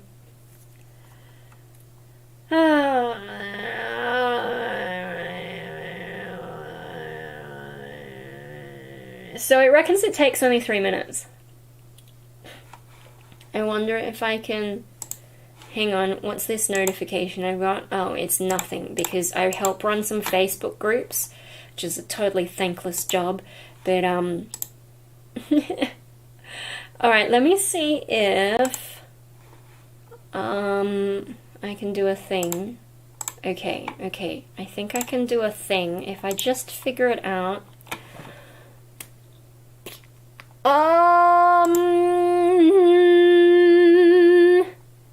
Window capture, or is it browser?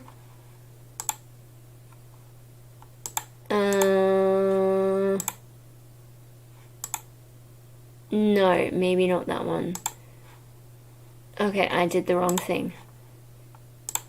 What? The robot voice. Maybe window.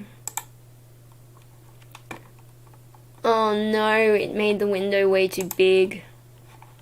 Give me a moment, let me figure this out. Let me figure this out and I'll see if I can do one of these things for you.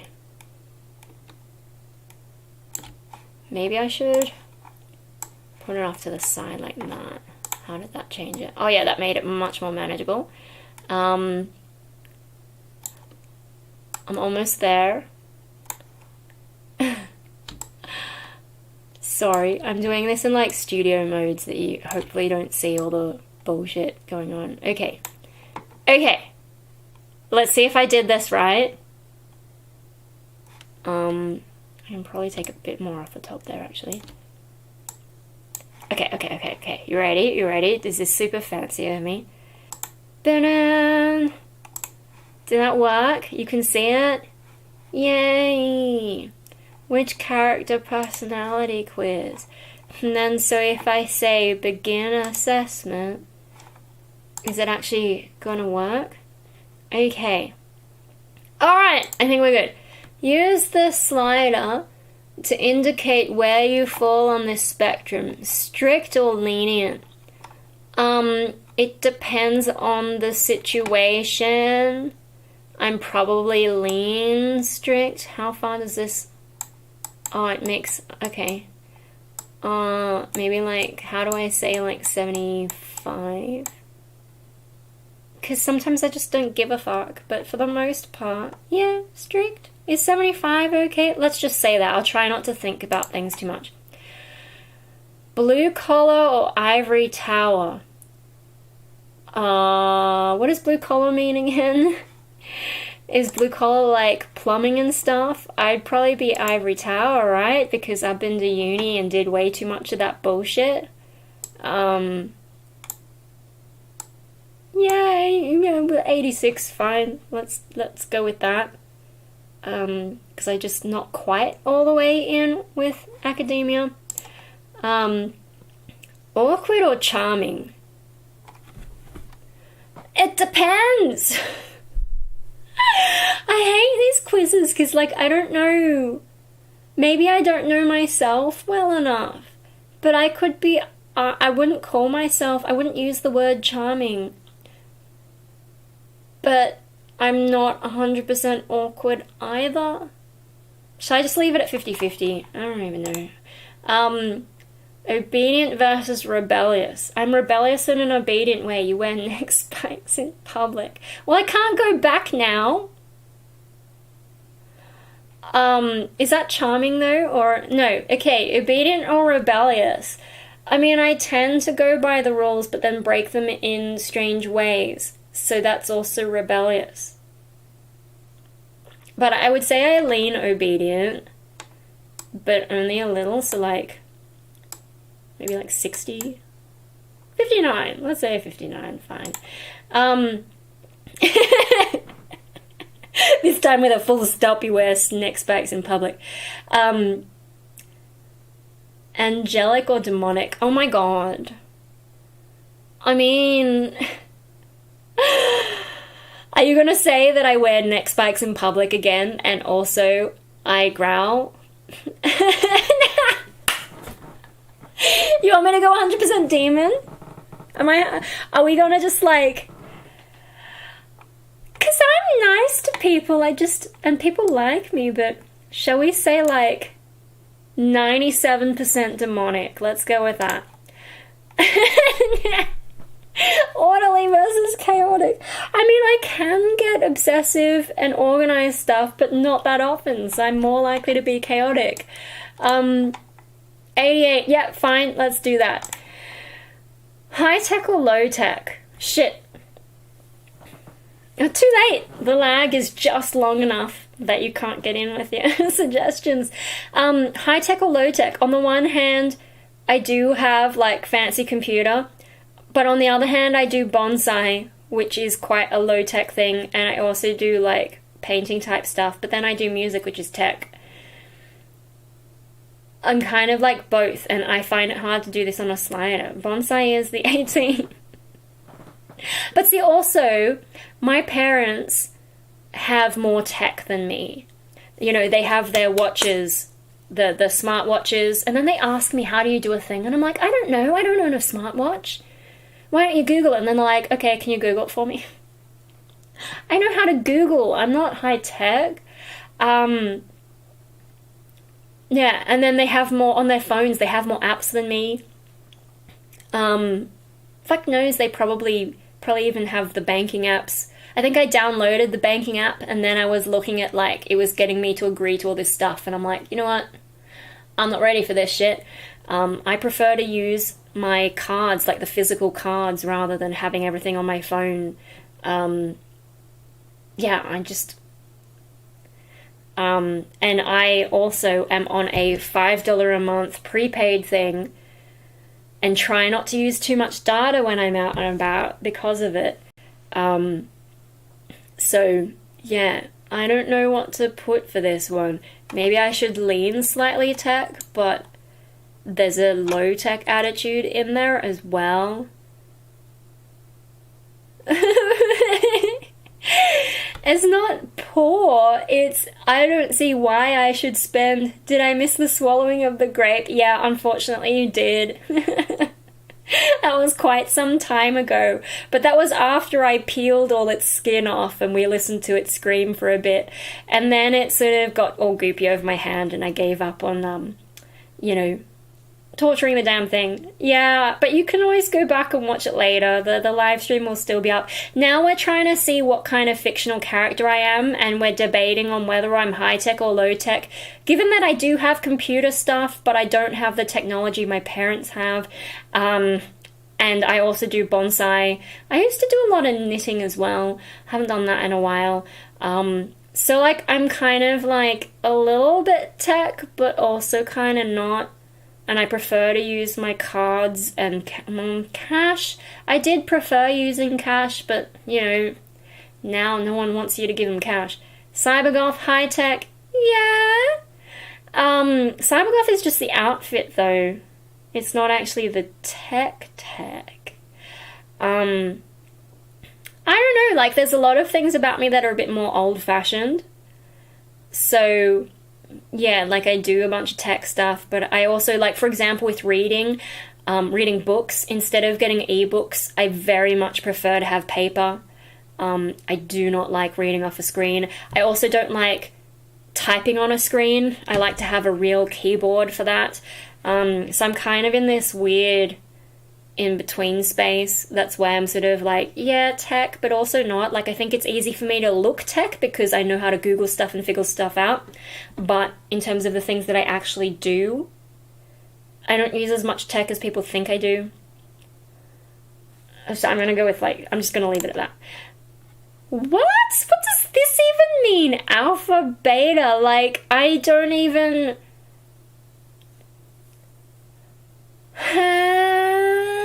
Where's Omega? Can I be Omega?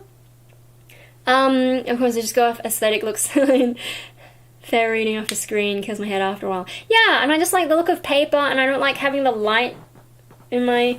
Ah! It's my merch thing. Well, how did that come up so fast this time?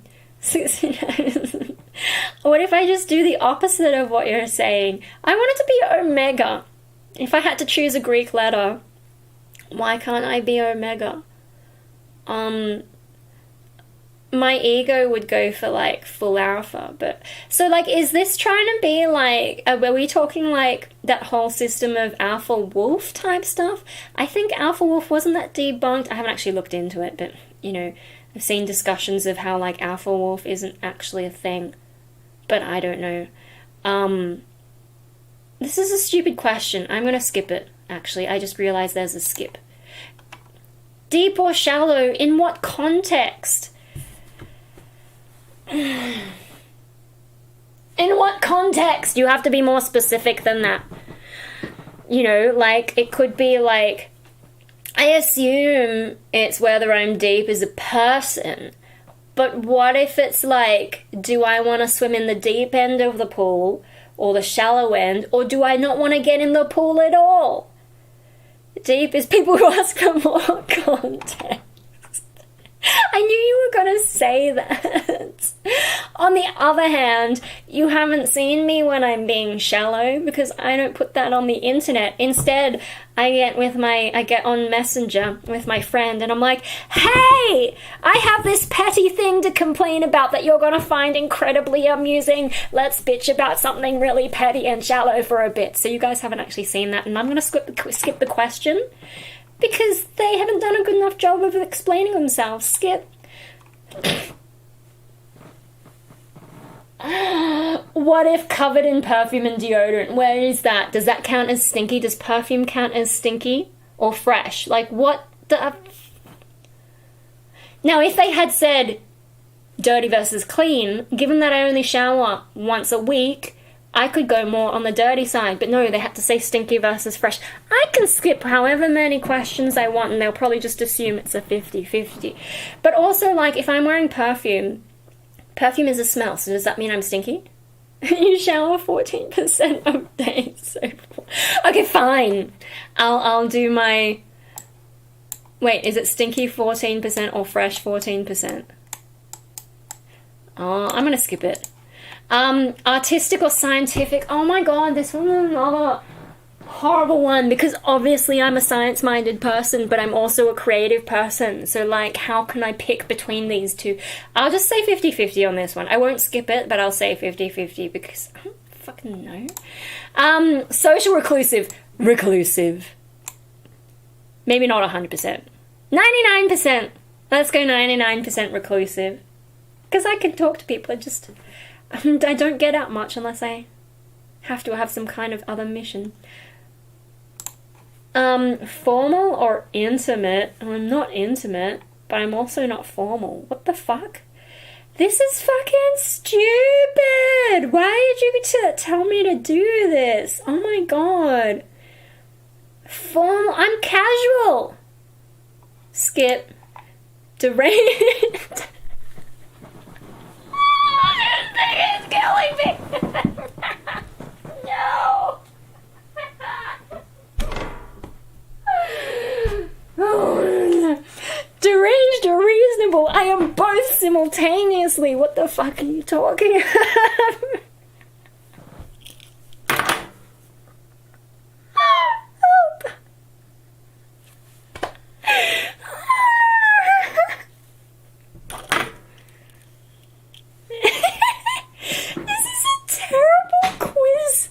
This is a terrible quiz. Yes, they're situational questions. Finally, someone who understands me. That's a deranged laugh. But I'm being deranged for a reasonable reason. In that this is a stupid way to categorize people. I'm gonna go 50-50 on that. Masculine, feminine. It depends on my mood on a given day. I'm gonna skip that one. I mean, like, you know, I used to, like, really do the androgyny thing. Of course, now they all call it non-binary, but I'm just like, no, why can't androgyny just be... And, like, why can't gender non-conforming just mean that I refuse to conform? I just want to do what I want. I don't give a shit. I'm currently going through a thing where I'm trying more feminine stuff, but that's not natural to me.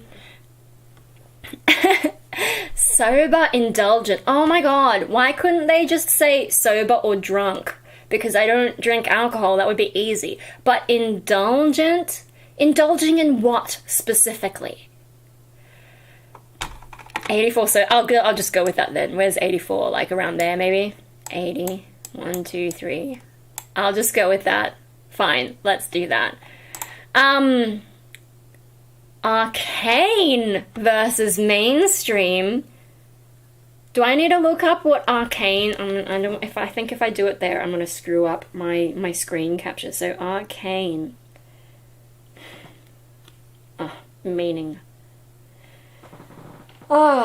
Understood by few, mysterious or secret. Well, I am a cult leader, so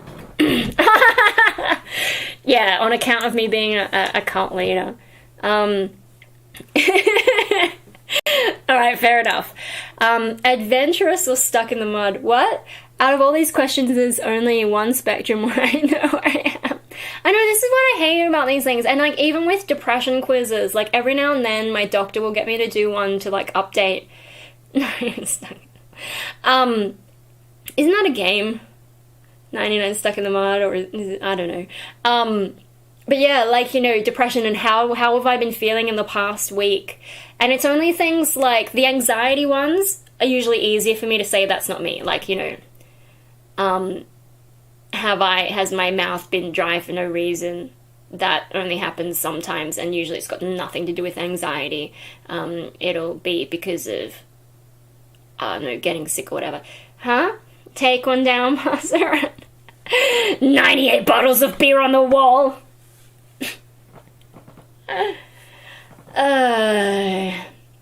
Adventurous or stuck in the mud?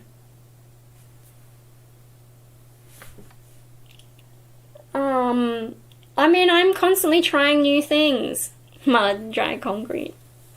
I don't go outside, yeah, but even though makeup is not my thing, I'm trying it. Even though perfume is not my thing, I'm trying it. So I am, like, I'm constantly trying things that aren't me. So that's kind of adventurous. Even if I'm not, like, physically going outside, I'm going out of my comfort zone.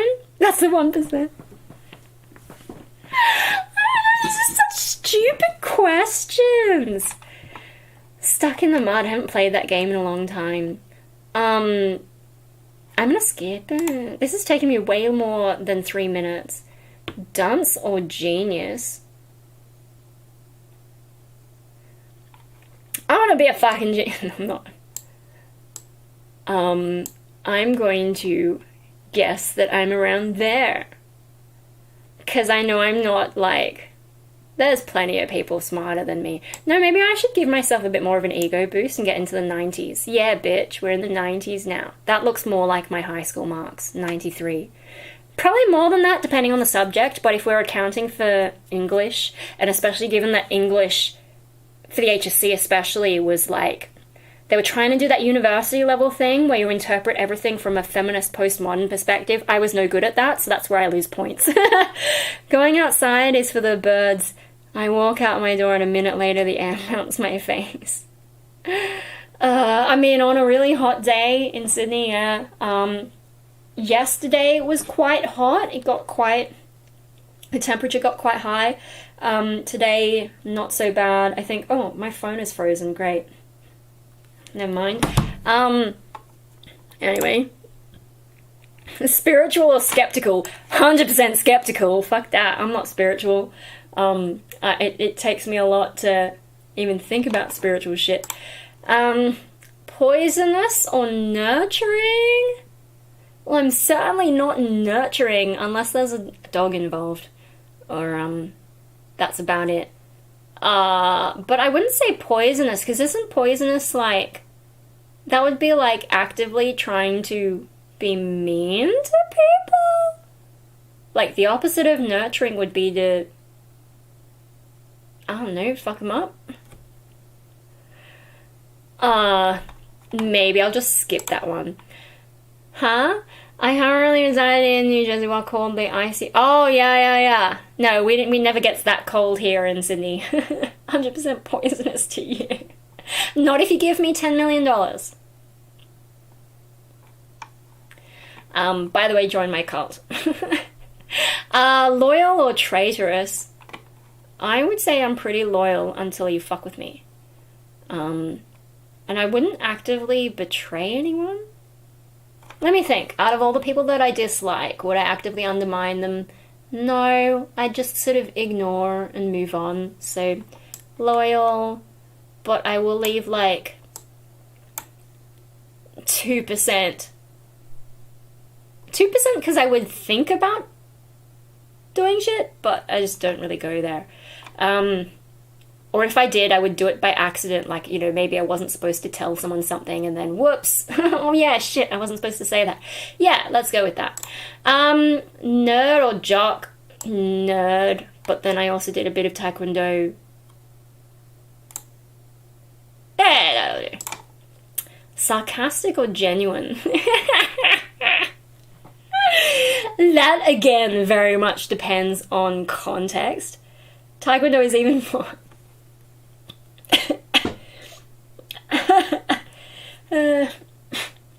excuse me, talking for so long. It's fucking my nose up.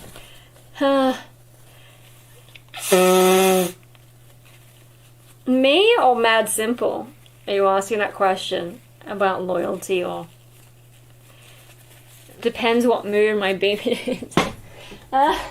Yeah. Sarcastic or genuine? I guess I'm less likely to be sarcastic, but I don't know, it really depends. I'm gonna skip this one because it's too hard to answer. Emotional or logical? Well, usually logical, but lately I've had a lot of emotions. But I would lean logical. But if I had answered this maybe 5 to 10 years ago, I think I would push it further towards logical. Would you do a spinning roundhouse if I hugged you? I think that would be very difficult if you were actively clinging to me, because I'm going to assume that you're a bigger person than me, because everyone's a bigger person than me. Unless you're like, I don't know, you could be some kind of scrawny stick creature, but I think you're male as well, and so I don't think I would stand very much chance, and so my best bet is to not get hugged in the first place. Also, spinning roundhouse, I don't know that what I did was called that, and I also wouldn't say it's necessarily the most effective kick. Sure you do.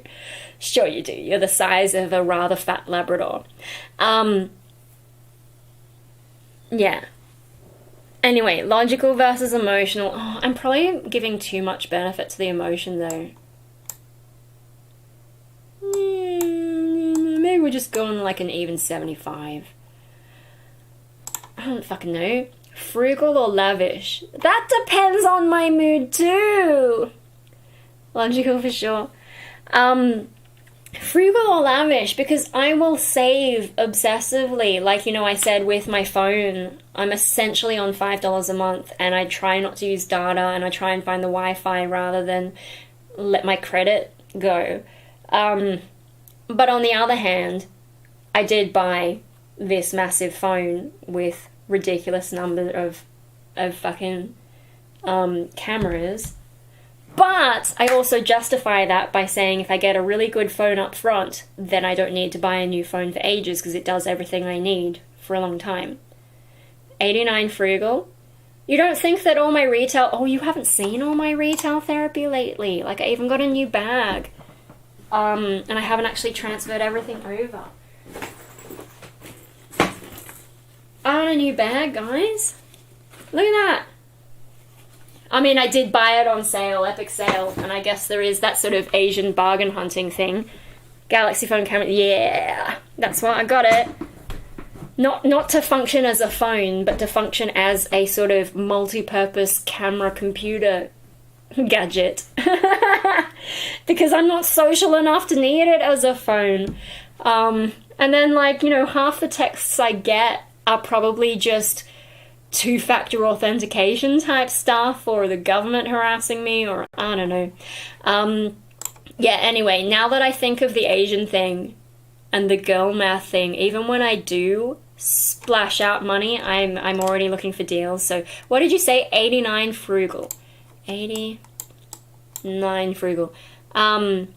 When I can't carry my actual camera with me, yeah, I do have an old DSLR, but the autofocus is broken and my eyesight's not good enough to function without that. So, and I never got around to fixing it. I do have the component, but I might screw it up worse. I should buy a nicer camera eventually, but then I have to figure out what camera I like, and that's just too much to think about. Creepy or disarming? Again! It depends what... You never got ducks in your eyes. Yeah, no, laser is not for me. Creepy or disarming? I mean, I was a scare actor and I can death growl, heavy metal, whatever. But on the other hand, a lot of people like me and I don't even have to do anything. They just randomly like me and I don't know why, because I didn't put any effort into it. I'm going to skip this because I feel like... I don't know that I give creepy vibes, but I see how I can be creepy. And I think also with, like, my messed up sense of self, it's too hard to answer that one. Again! Oh, too late, mad symbol. Slovenly or stylish? Again, I spend a lot of time in me day pajamas, in me trackies, being lazy, but then when I do dress up, I tend to overdo it, and I will be like in full goth kit, and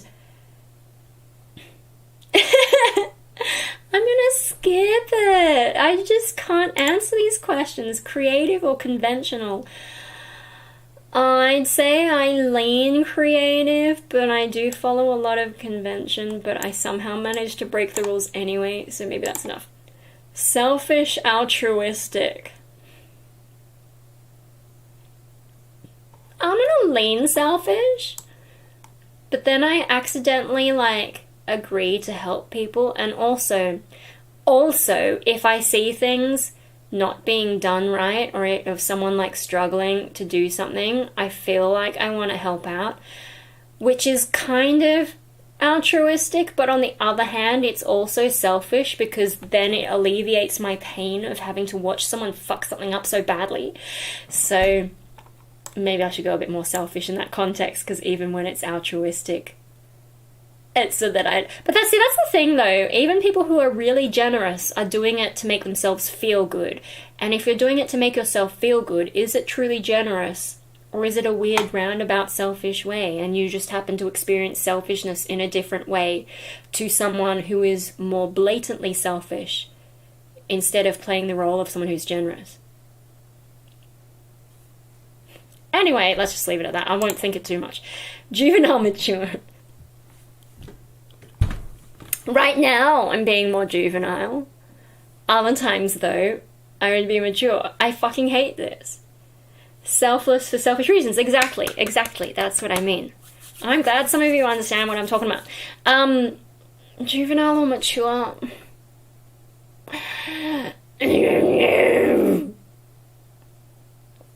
Alright. That sounds reasonable.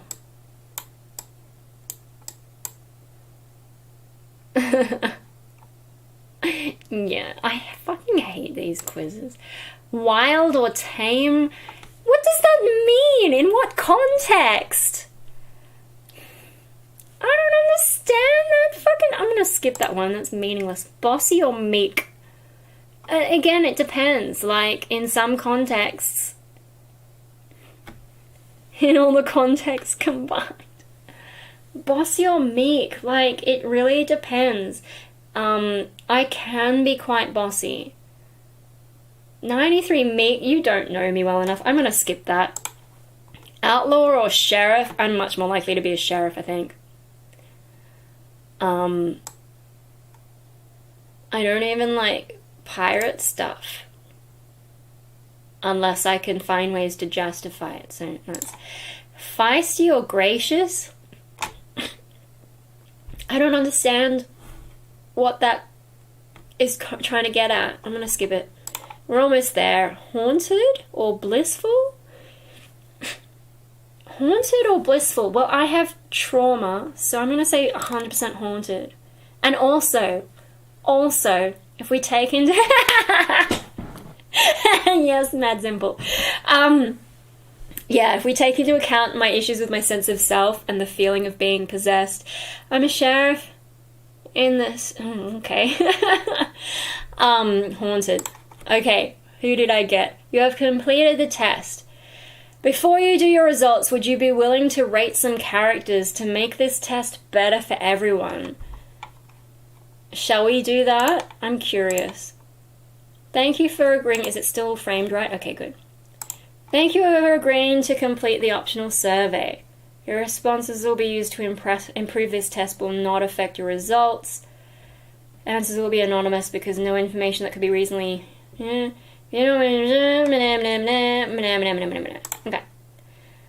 Select any of the works of fiction in the list below that you know enough about to confidently rate the personality of characters from them. Yeah, Neon.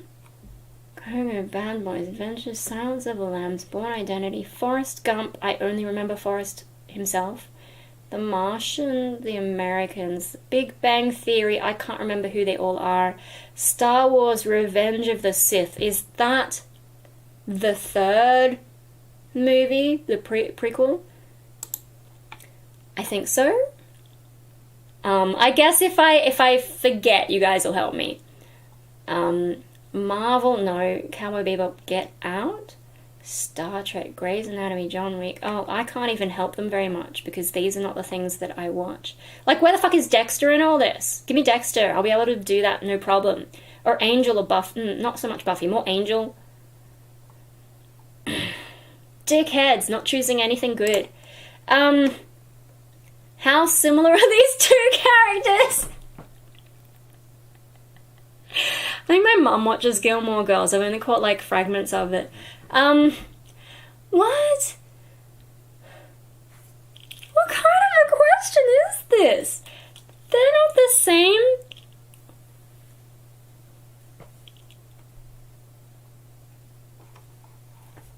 And in like what specifically are we looking at? I'm just gonna say they're fucking different.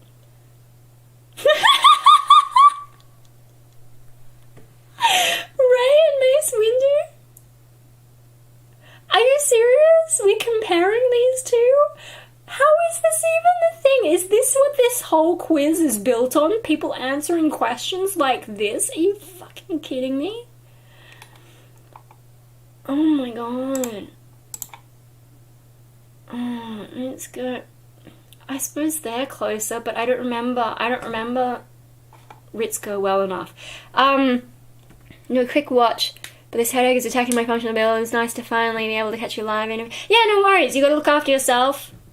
I hope you didn't have to pay for this. Yeah, if they ask me to pay, I'm not gonna bother.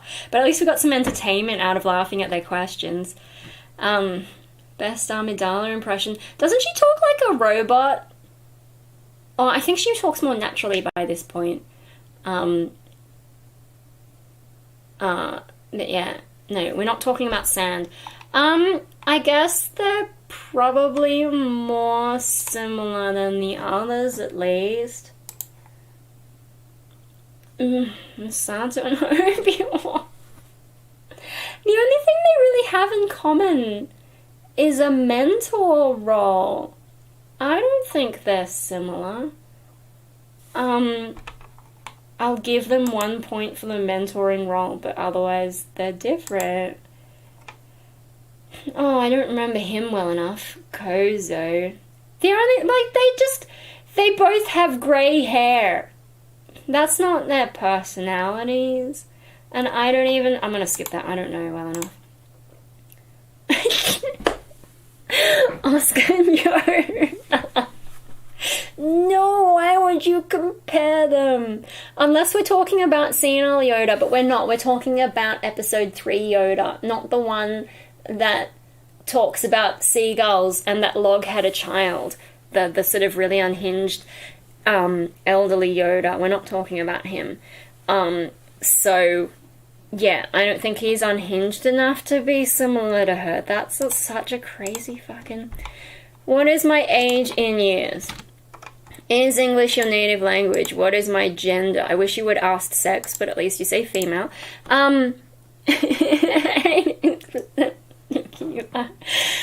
What is your current occupation or way of life? Why is this important? Truck driver, lawyer, student, homemaker, unemployed, traveling, imprisoned.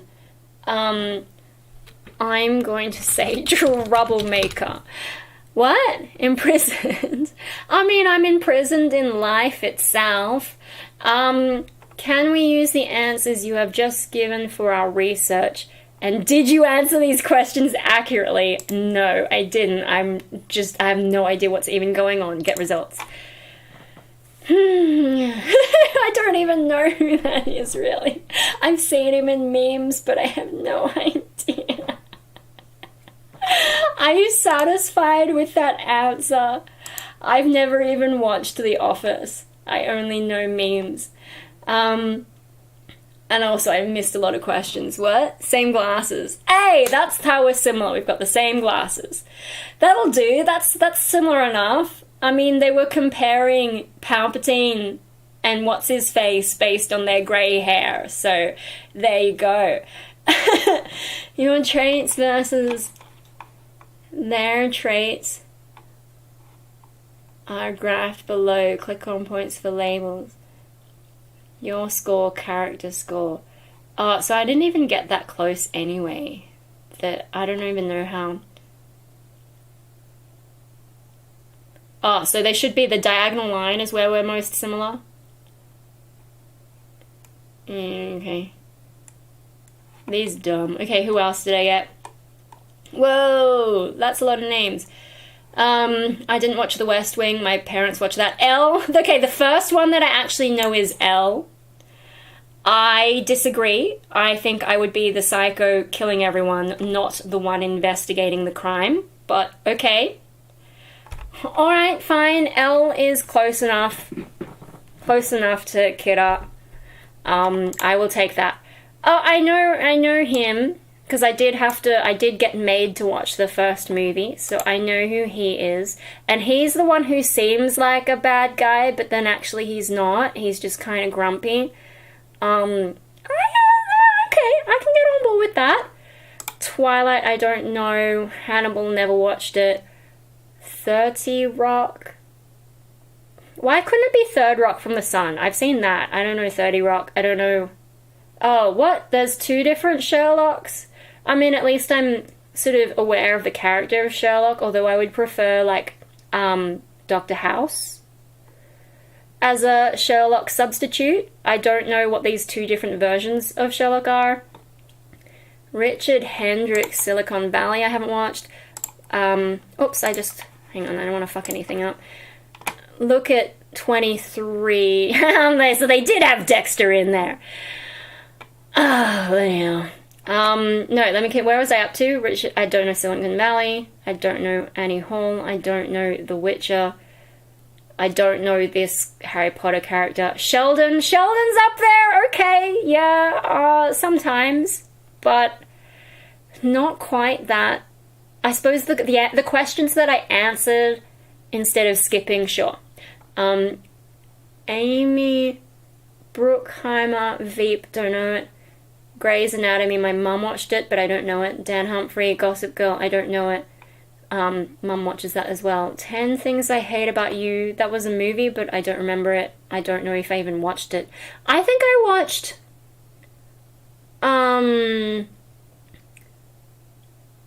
there was one where he starts mind-reading chicks. Maybe it was the How to Lose a Guy in 10 Days. And he's mind-reading or something, or I don't know. What? No. My mum does that every now and then. She's like, knock, knock, knock, March. Because my name has been shortened until I'm just a month now. My mum does that to me. It's annoying. Yeah, no. Some of the things about Sheldon are relatable, other things are really not. Where was I up to? There's another Gilmore, The Godfather, haven't really watched that. Oh, it's just the merch thing. The Marvelous Mrs. Maisel, I have no idea. Pride and Prejudice, Mr. Darcy, we did study that in school. I don't really remember much about his character. That was when I had the good English teacher though, and he convinced me to stay in 3-unit English. I was thinking of dropping down to 2-unit English, but he convinced me to stay. And then the next year, he left the school, and we got stuck with the other dude who no one liked. He'd come in with great references from some other school, but none of us students liked him, and there was a big meeting with us and like one of the head teachers or something about what the problem was. Yeah, that was a bit of drama. And we've got Dexter, 80% Dexter. That sounds about right. I'm not 100% Dexter, but I will buy 80%. I don't know that. I don't know that. Why does someone just say girls? I don't know what that means. You can't convince me to do 3-unit Patreon. Riverdale. Ender's Game. Oh, I know it. I know that. 80% Ender. Yeah, sure. I would accidentally completely wipe out a species and then adopt the last surviving queen ant and trap it in one of my ant farms. And then, yeah, I have that. I haven't actually checked on that ant today, but I checked on my proper ant yesterday, and I think she's got her first cocoon.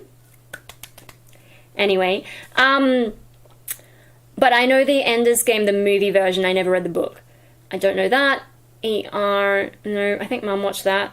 I don't know. Neon Genesis. So my top Neon character is Rei. I didn't get any others. Yeah, okay. I'm more of a Rei than a Shinji. That checks out. Test is pretty accurate even though you skipped all the questions. Well, I also don't know most of this stuff. But yeah, like in terms of Neon characters, Rei, yeah. But no, like the L thing, I would have gone for, what's his name? Light? Yagami? I would have been that. Although I suppose it would depend what mood I'm in, because if I was in standard, I'm being watched mode, then maybe I would be more of an L. Anyway, yeah, Rei, sure. Game of Thrones didn't watch. Law and Order didn't watch. Don't know. Space Force, don't know. Mr. Robot, don't know. Where's... Oh, Naruto. Kakashi... which one is he? I don't even remember. I read a bit of the manga, but it takes so long for anything to happen that I didn't really watch the anime. Don't know. Brooklyn Nine-Nine. Rosa! Yeah, okay, that one checks out. 78% Rosa. Probably the 22% that I'm missing is that I'm not bi. I'm the complete opposite. I'm ace. Yeah, out of Brooklyn Nine-Nine, Rosa. That checks out. June, Scrubs, Farscape. I don't know. Bones. Which one is this character in Bones? Because my brother watched that and I did watch a bit. I should look it up on my phone if my phone is functioning. It is. Temperance. How do I even spell that? What am I spelling? Where is it? Brennan?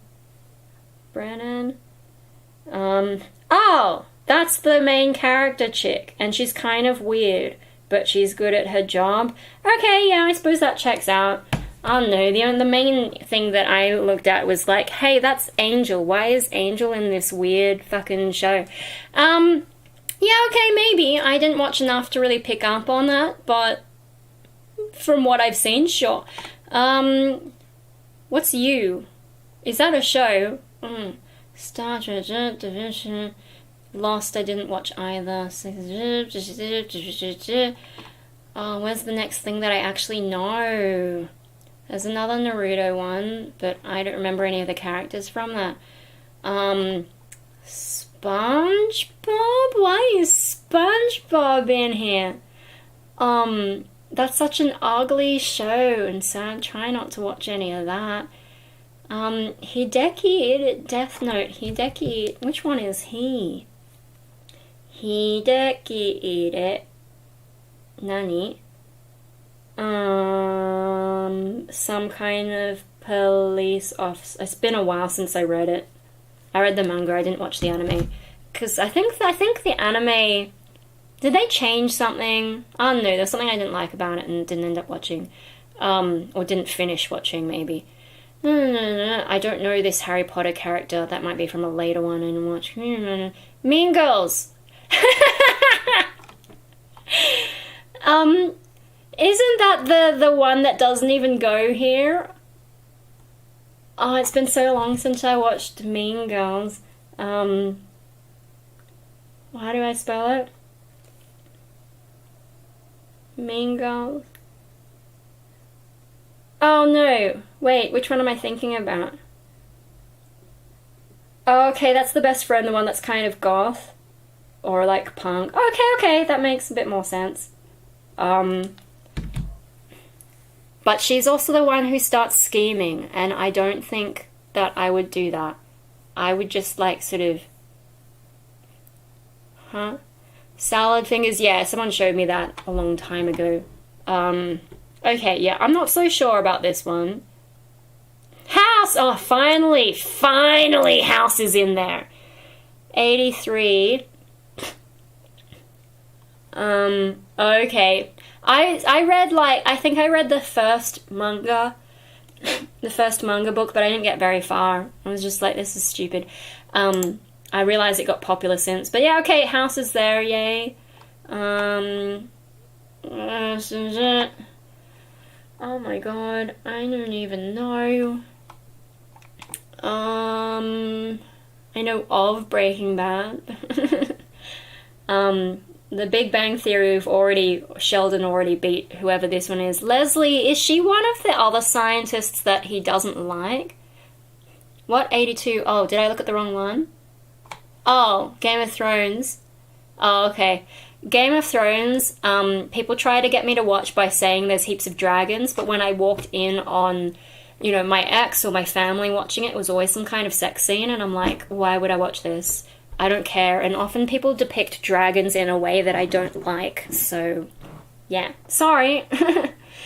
Breaking Bad guy also wears glasses. Where am I up to? Where's my mouse? Where did I get up to? Okay, yeah. Big Bang Theory's already had its go. Fight Club! The narrator, oh. Yeah, I see that as well. The Matrix Agent Smith! Yeah, okay, alright, yeah. I mean, why? It seems to me that leaving the Matrix is a bad idea, because then you know how shit everything is. Also, if you are part of the machine of the Matrix, you're not the one suffering, it's everyone else who's suffering. So, yeah, why wouldn't you be Agent Smith? But then doesn't he go haywire later? I don't even remember, it's been a while. Oh, The Good Place is that thing that my brother watched, but I don't know which character that is. I'm gonna look them up. But I don't know how... Chitty... okay, I don't remember which character that guy was. I just remember, like, the Asian one who was really funny, and they thought he was, like, some kind of a monk, but he actually was just keeping his mouth shut, and people just assumed that he was someone fancy. The Good Doctor. Oh, Mum watches that. That's the autistic guy, right? Tomorrow Never Dies, Q. Playing with the gadget? Sure, but which version of Q? I like the John Cleese version. Didn't John Cleese... Oh, Tomorrow Never Dies. Which one is that? Tomorrow Never Dies. Q. Oh, no, it's that other guy. No, I like John Cleese, but that guy was alright. I didn't mind him. Because he was kind of, like, telling James Bond off, right? Oh, no, I'm so vain. At least it was one of the Pierce Brosnan ones, though, because I like those ones. That's the one I grew up with, so I guess I'm biased, but I liked that. And that was back before we had to hear Pierce Brosnan attempting to sing, which is something that will traumatize me forever. Anyway, what else do I know? I'm sorry, this is really bad, I don't know much. Oh, Gone Girl, I did watch it, but I don't remember the character. Gone Girl. I think I watched, yeah. Gone Girl. Margot. Which character is that?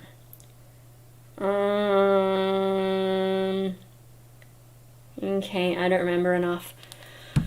Oh dear, this is a long list of things. I didn't watch Stranger Things. I've caught, like, snippets of it, but not enough to know who anyone is. Jaws? Why can't I be the shark in Jaws? Breaking Bad. Oh, I know who he is, but I don't know enough about him. Doesn't he, like, start off as a reasonably good guy and then he gradually gets corrupted? I suppose that checks out. But I know there were other Breaking Bad characters before, and I just don't know them well enough. Rupert Giles. That's because I refused to answer some of the other questions, isn't it? And I mostly answered the nerdy ones. I had a dream about Giles one day, and now I have very negative feelings towards him. I think, it was like,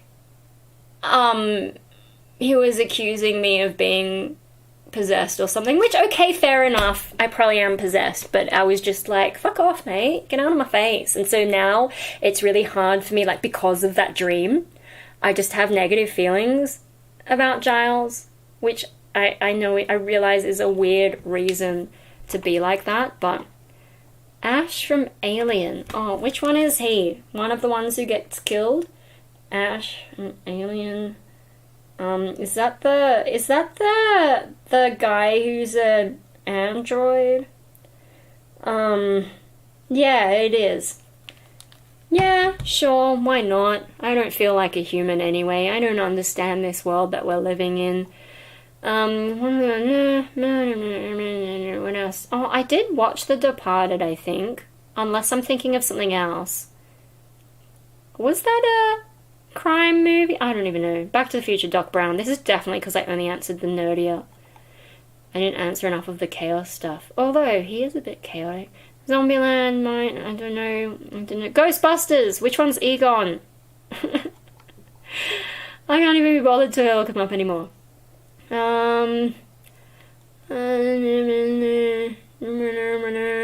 Star Wars. Oh no, my first Star Wars one is Kylo. Hang on, did we get Star Wars before? I'm just like marking that. I'm sure, did we not get Star Wars already? Oh no. Oh no, don't give me like the biggest emo in the whole thing. Egon had glasses. Surely there was another. Was there another Star Wars? No, don't give me the emo crybaby whiny one where he like starts off really awesome but then he takes off his mask and suddenly becomes incredibly pathetic.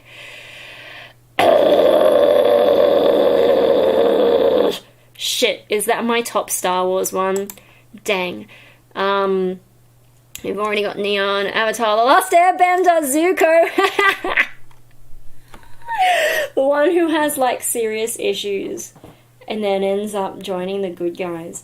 But he also, like has all the fire stuff, but then he's actually not that great at the firebending thing, right? Like, he's not as good as his psychopath sister. I feel like I should be his psychopath sister. Anyway... Last big thing, Stargate. Oh, Stargate. Is he the leader of the Stargate one, or is he the one with the hay fever?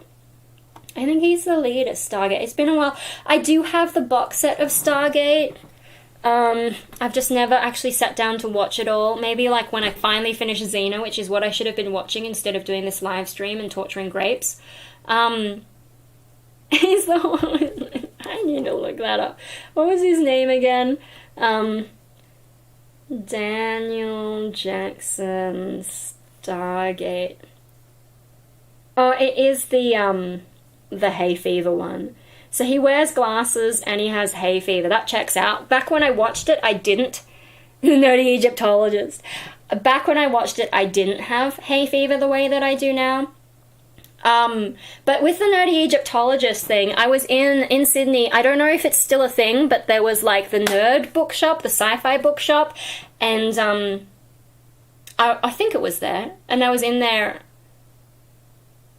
It was either that or it was like a J car or something, and there was like this girl, and I think the dude worked there, and somehow we got in a conversation, and she was wearing one of those cartouche necklaces with her name in it, and for whatever reason, I was trying to decipher her name, because I remember some hieroglyphics, It just like takes my memory a while to get onto them. But these are the basic hieroglyphics, like the alphabet ones, not the ones that are like whole words.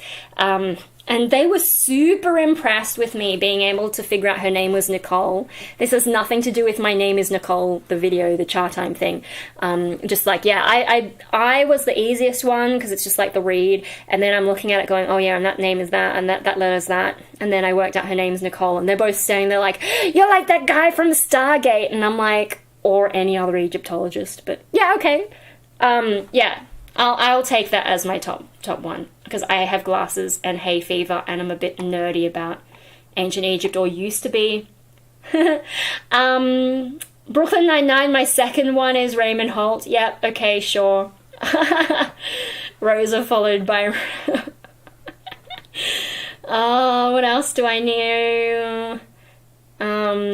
Oh, Colonel Graff comes second for Ender's Game. X-Men! Ah!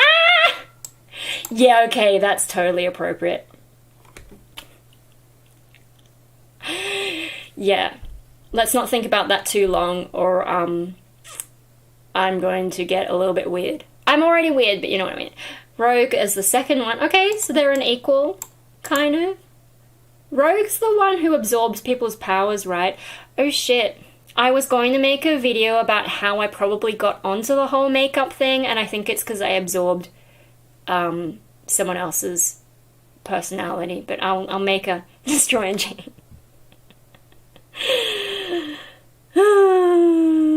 I did see on my Facebook memories recently, when I came home from my last trip to Japan, I had a pretty decent hole in my jeans, around about like this sort of an area, and I tried to patch it up.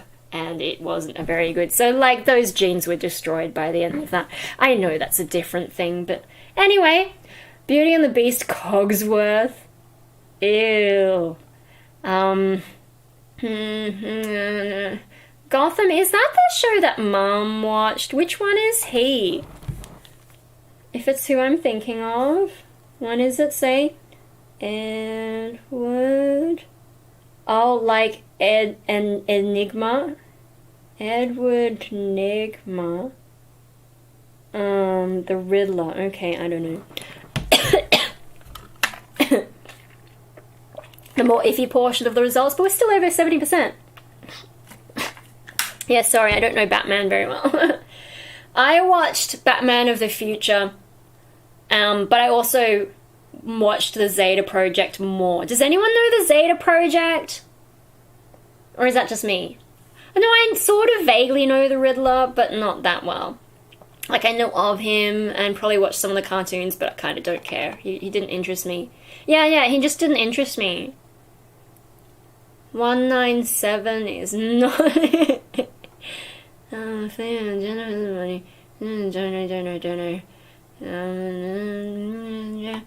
Don't know any of these. What are you saying? 197. Okay, I'm not up to that yet. Avatar Toph is my second one. Well, I am... Is she the blind one? I am almost blind, so that checks out, right?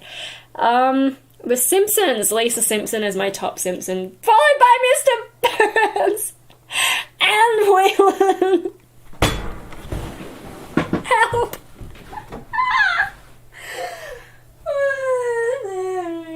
So I'm the shitty little nerd. I mean, you don't win friends with salad, though. I'm the shitty little nerd. I'm also a freaking billionaire, even though I haven't won my $150 million jackpot yet. And I'm the weird little sidekick who is probably gay for Mr. Burns, right? Is that what you're implying? Because why else would he stick around through all that? Shit, man. Jurassic Park, Dr. Alan Grant. Okay, sure. The alien and Alien. So far with Alien, I haven't managed to be a single human. I'm the android first, followed by the alien. That checks out. Sure. I can't believe that's even in here. Tomorrow Never Dies, M. Okay. Is that the one where she gets kidnapped, or is that... I think that's a later one. I forget which one's which. Maybe that is the one she gets kidnapped. I don't know. Born Identity I couldn't watch because of the shaky camera. Acid Blood seems legit. Ghostbusters we've already had. Don't know. Hamlet. Hamlet is like, was that as a show, or are we talking Shakespeare here? Also, we didn't study Hamlet at my school. We did fucking Romeo and Juliet and some other bullshit. No. Ferris Bueller's Day Off. I forget I don't even remember which character that is, but I remember watching it and just haven't retained much. Afterlife, haven't watched. West Wing, Pride and Prejudice. Azula is there. Just not that high. We're still above 70% though. The one... Battlestar Galactica. Shit, which one's that? Which one's Felix? Someone tell me. So I have to look it up. BSG. Felix? Oh. Okay. I don't really remember anything about his personality.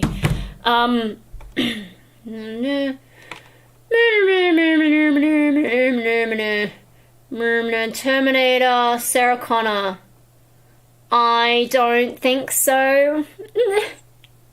I'd probably be the fucking Skynet that sends the things back in time. But anyway, no, I don't have the fitness for that.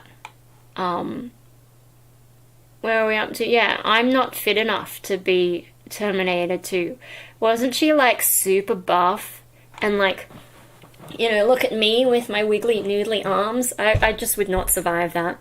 And I don't care to that level to yeah, anyway. What else? Die Hard. Is that Bruce Willis? I don't even know. I haven't watched it enough. I think mostly Die Hard, what I know about it comes from Brooklyn Nine-Nine. I don't know. Have I actually watched Die Hard? I'm not sure. I could have just picked it all up from 9-9. What else do I know? Death Note, Light Yagami's all the way down here at 71% compared to what was 86%. That is Bruce? Okay. Yeah, that's not me. Although, like, doesn't he have dementia now? My brain is going to melt away, and that'll be... So, what percentage was I Dexter? It was like 80% Dexter and 70% the guy who turned him into the nutcase that he is. Jurassic Park, we've already done, I think. So, the X-Files, is he a bad guy? I don't even remember, that was such a long time ago. We're down to the 70%. Here's Ellen Ripley, finally. Like, finally we hit a human, and I definitely would not survive. So I think that's not accurate. Mr. Potato! Well, he is constantly falling apart, so that fits, that checks out. Ocean's 11, I don't remember. Frozen. I'd never actually watched all of Frozen, but I guess I'm vaguely aware. Is she the main character and she like runs away from home to isolate herself? Because that would check out if that's who she is. Futurama, which one's he? The guy who doesn't want to live on this planet anymore. If that's who he is, then sure, that checks out. I don't want to live on this planet anymore. Star Wars: The Last Jedi. Ooh. Wait, which one was Kylo?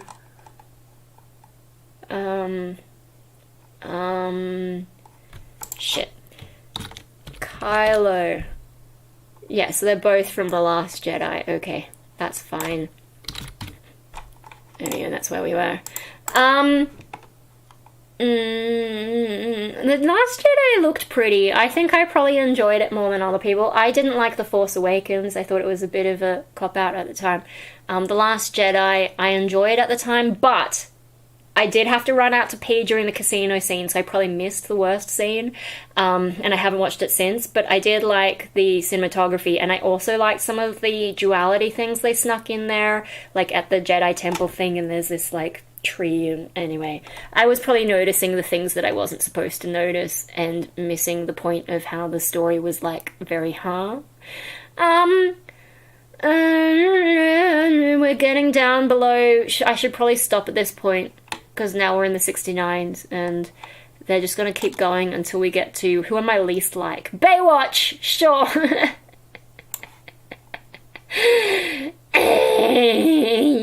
Oh my god, Mamma Mia's in here. How horrid. Anyway, is this test accurate? It's hard to answer because your questions are shit. The statistic profiles in here.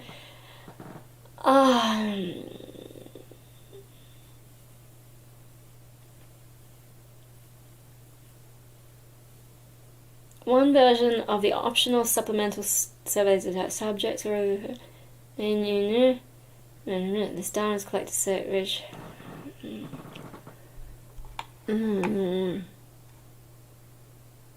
Rate this test. I mean, it was amusing. I'm not gonna rate it. There's no point. Pamela Anderson. Where is she? Is that her? Is that Pamela Anderson? I don't even know if that is, because, like, in high school, I've told this story, I'm sure, but to catch everyone else up, I was invited to a dress-up party, except the birthday girl decided what we were going to dress up as, and that is... yeah, she gave me Pamela Anderson from Baywatch, and they were all telling me that she has really big boobs, and so I had to come with, like, I don't know, big balloon boobs or something, and I just didn't go. Joke's on them. I didn't realise it at the time, but I'm schizoid enough to be like, yeah, nah, fuck off. Well, so that was amusing, but that was completely useless. There are some that are kind of fun to be up there, but yeah, no, I'm just like, you pull that shit on me, I'm not coming to your social event. Yeah, anyway, that was not helpful at all, and that took so long that I should probably start getting ready for bed. I was going to go through more of my community tab and look at stuff there, but I think that took sufficiently long. Oh my god. Huh? Most kids would have loved that, really? I think they picked it for me though, because they knew I wouldn't be into it, and they thought it would have been funny to see me turn up looking, you know, super feminine and with big boobs and stuff, and I'm just like, no, I don't need to go to the party, I don't care that much, I'm fucking out of here. Alright, how's me lipstick doing? It seems to have survived alright.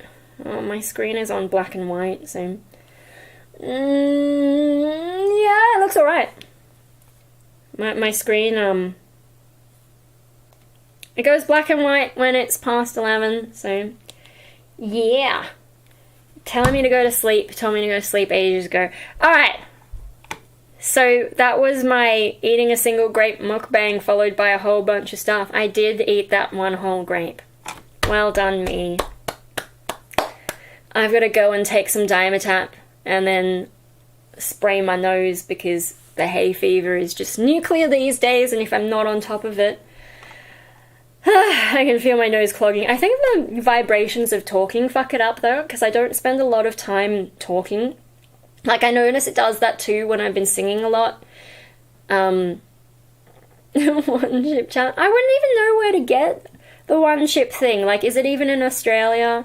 And also, I don't do spicy, so there's no point. I would look at the chip and be like, yeah, nah. I might even smell it, and I can smell spiciness sometimes. So, yeah, I would just be like, no. Challenge over. Hay fever or is it COVID? See, my nose just keeps getting... But I think it's actually the vibrations from talking, and it just dislodges all the stuff in my nose and then it doesn't feel right. It's brutal. Yeah, that doesn't sound like the sort of thing that I want to do. I don't need to prove myself to that level. I already know that I'm a wimp when it comes to spicy stuff. I'm better than I used to be, but not by very much. Cool. Well, I don't know. Maybe tomorrow, now that those games finally downloaded and installed, maybe tomorrow I'll do that, but it depends a bit on what I get up to, what the weather's like, what I feel like doing with myself. I don't even know what to do with myself. Like, I should leave the house, but why? There's only so much shopping I can do, and then the rest of the time, why go to that effort of leaving the house? I don't know. Can anyone think of a reason for me to leave the house that's not just random exercise or shopping? There is, like, to go buy a bird. There is an art shop that's closing down, and I already bought a bunch of stuff, which I will show you at some point, I suppose. I don't know whether I live stream that or just film, hey guys, here's a bunch of stuff I got super cheap. I was also going to look at the docket, the receipt, and try and work out what the full price of everything would be and how much money did I save, because, like, you know, but that shop is still open for like another couple weeks, they said.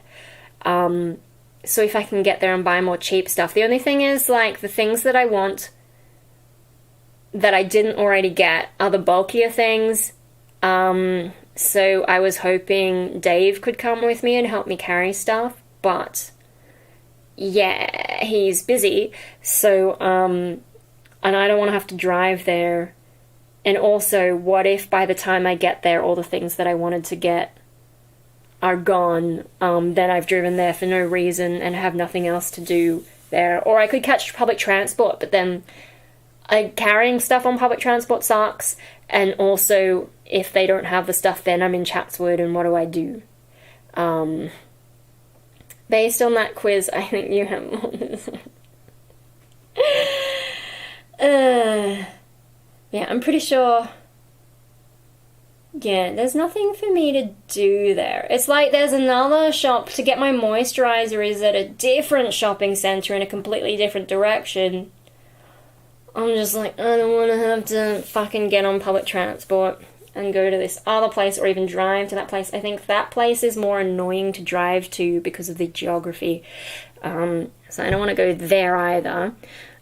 Is there anything in the city for me to do? No. I've run out of things to buy. I don't know. Like, there's a couple things I'm looking at online, but those are online shopping things. I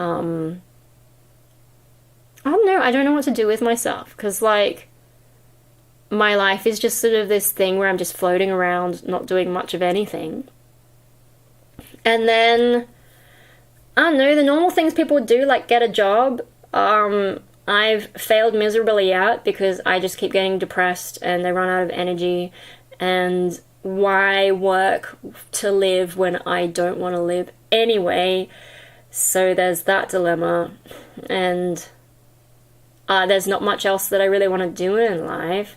I could just practice music, but that's not leaving the house. That's not really getting much exercise.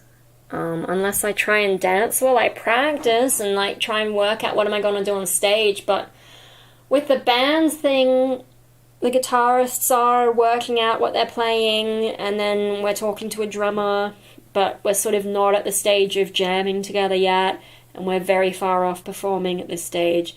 With my solo stuff, hard to get motivated, still don't know where I could perform that. There are a couple gigs coming up that I'm thinking of going to, but that's not this week. So what else am I going to do this week? I don't know, you guys are shit at coming up with suggestions. How do I leave the house and do something that doesn't completely suck and feel like a waste of time? I know I should leave the house and get some exercise. I just have so little reason. And anything that's fun is expensive. I mean, I could spend the money, but I'm stingy. We already established that. I'm stingy. And then, like, you know, never mind, even if I pay for whatever it is, having to get there is annoying. And having to wake up at a certain time and get myself ready.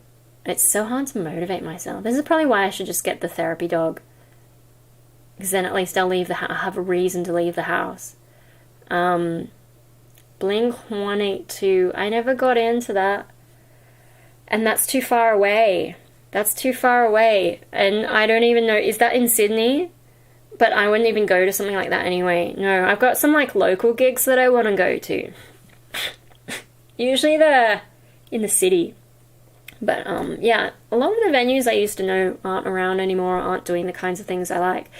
But also with those gigs, like they're just one-offs for one day in the week or month or whatever. What do I do the rest of the time? I'm feeling like really lost these days because, you know, I can keep coming up with these ideas and, you know, I come up with the whole, oh, let's learn makeup to go on stage, but then it never actually happens. And it's hard to stay motivated when I feel like there's no particular reason to keep doing a whole bunch of stuff. And like I could make art, but why? What's the point of making art? I guess it's something to do, and sometimes the results are kind of cool, but what really is the point? It's just stuff, and then I have to store it, and maybe someone will buy it, but I don't really care about that either. Yeah. No, excuse me, I'm having a moment where I'm just like, what even is life? Why am I here? No, not having like the super depressing negative emotions. I'm just like sort of, yeah, feeling quite lost. I don't know what to do with myself. Everything's kind of pointless, and I'm just the Jonas Brothers. No, I don't know. And that's not even metal, right? As far as I know. And I tend to be into heavier metal than what seems to be the mainstream. But I also tend to prefer local metal bands, I think, because you can get up close and there's more going on. Rise Against. No.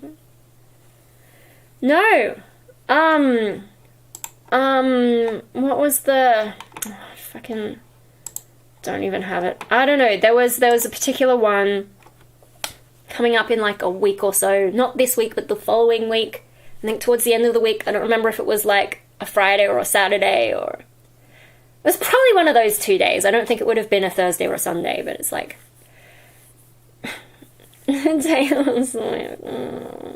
I only like one song, and people are telling me like don't trust it. The rest of her songs are not like that. That's the closest she ever gets to doing metal, and it's the Haunted song. You and I walk a fragile line.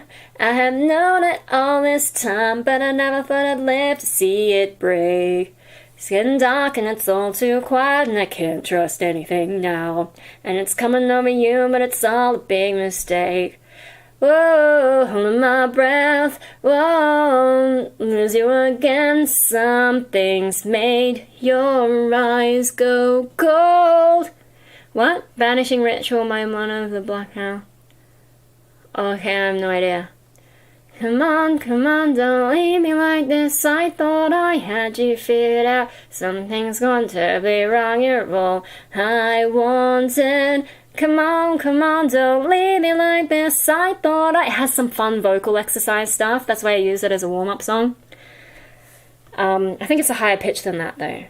Because I shouldn't be able to hit the top notes in this low energy. Yeah, eventually I'll cover it. Just never got around to it.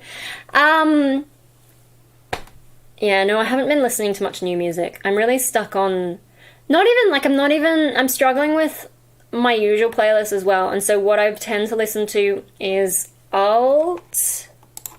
I can probably grab you the stuff off Bandcamp if you want to check out what I'm listening to these days. And I've been listening to these for a couple years, and I'm still, like... I was listening to this stuff in the studio, and I still really like these albums. And also this particular song. How do I send you to that? Oh, no, don't play it. I just want the fucking page. It won't give me the page. Okay, I'll just do it. So there's this particular one, The Seed of Self-Destruction by Alt. And I really like this one, The Deity by Construct. They're not even around anymore. Particularly song 6, which you will see straight away why that's one that I'm into. But like, I really like the sound. Like, they've got some interesting sounds going on, and the vocals are really nice. I think he's a fry screamer, because like the way I found Construct is the vocalist did a fry screaming tutorial, and it's actually one of the most helpful ones in helping me understand what's going on. I don't think it quite gets there in the end. Like, the thing that I find most puzzling, he doesn't address, but the basic steps, he does a good job. And then, yeah, so he's a fry screamer, but he does it well, and he also sings really well in a clean voice. And the vocal layering is fun, and just the instrumentation. Like, Alt is more like this sort of atmospheric metalcore kind of stuff. That's the only album I like of theirs. I haven't really gotten into their new stuff, because especially once they got signed, they started to sound more generic. But their stuff before that album I also wasn't into. Construct, that album, it's a long album. There's plenty of songs in there. They're not around anymore, unfortunately, but it was some really fun, interesting music, and I'm still listening to it. Yeah. And then the other one that I haven't been able to copy, how do I get to that? Because it's not letting me pick that up. Maybe if I share my profile, let me just open that in an incognito window. Maybe I'll be able to see it that way. Oh, it didn't even show up in my public collection. Okay. Oh, I think they have maybe closed down their Bandcamp then. That's annoying. That explains why I can't click on it. Okay. Well, maybe I can find it someone else for you. It's Relica. I don't know what I am. Okay, there's a YouTube version. I think I can... There's the official visualizer. Let's see if I can get into that. And just stop it from playing any ads. Oh my god, that stupid fucking... I'm inside a dream. Think I came for a place too high, but I was mistaken. Taking a turn down memory lane to awaken a stranger. Don't know what it means. Could it be that I've lost my mind? I found it. Good gracious, that face in the mirror. I'm a shade of fine nature. Let me see if they're still around. Surely they are. They haven't broken up. They're a Sydney band.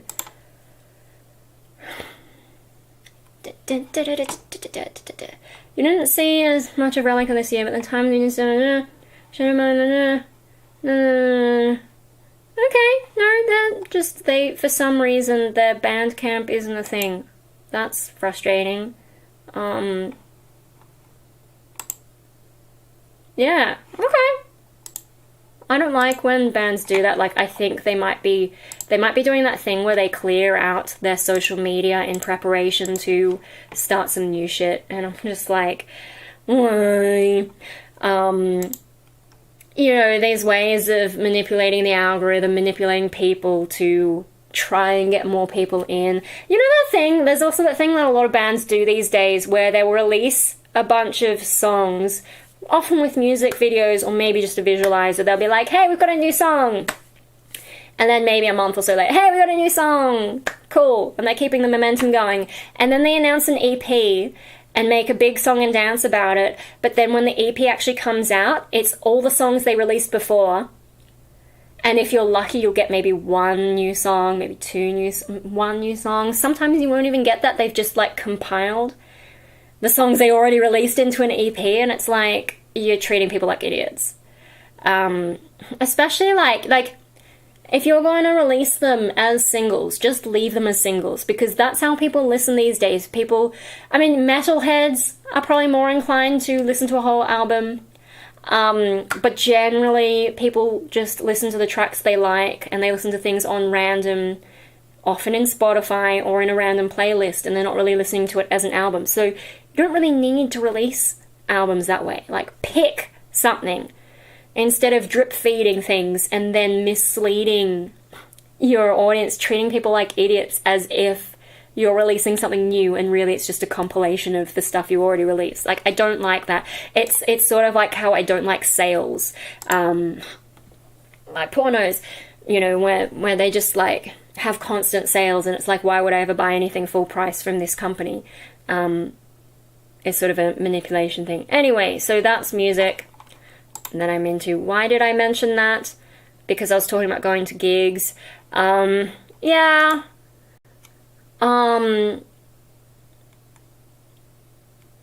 But so none of them are the gigs that I'm thinking of going to. We'll see. We'll see if I actually leave the house. But in the meantime, I don't know what to do with myself, so... Yeah, anyway, that kept me rambling for a bit longer.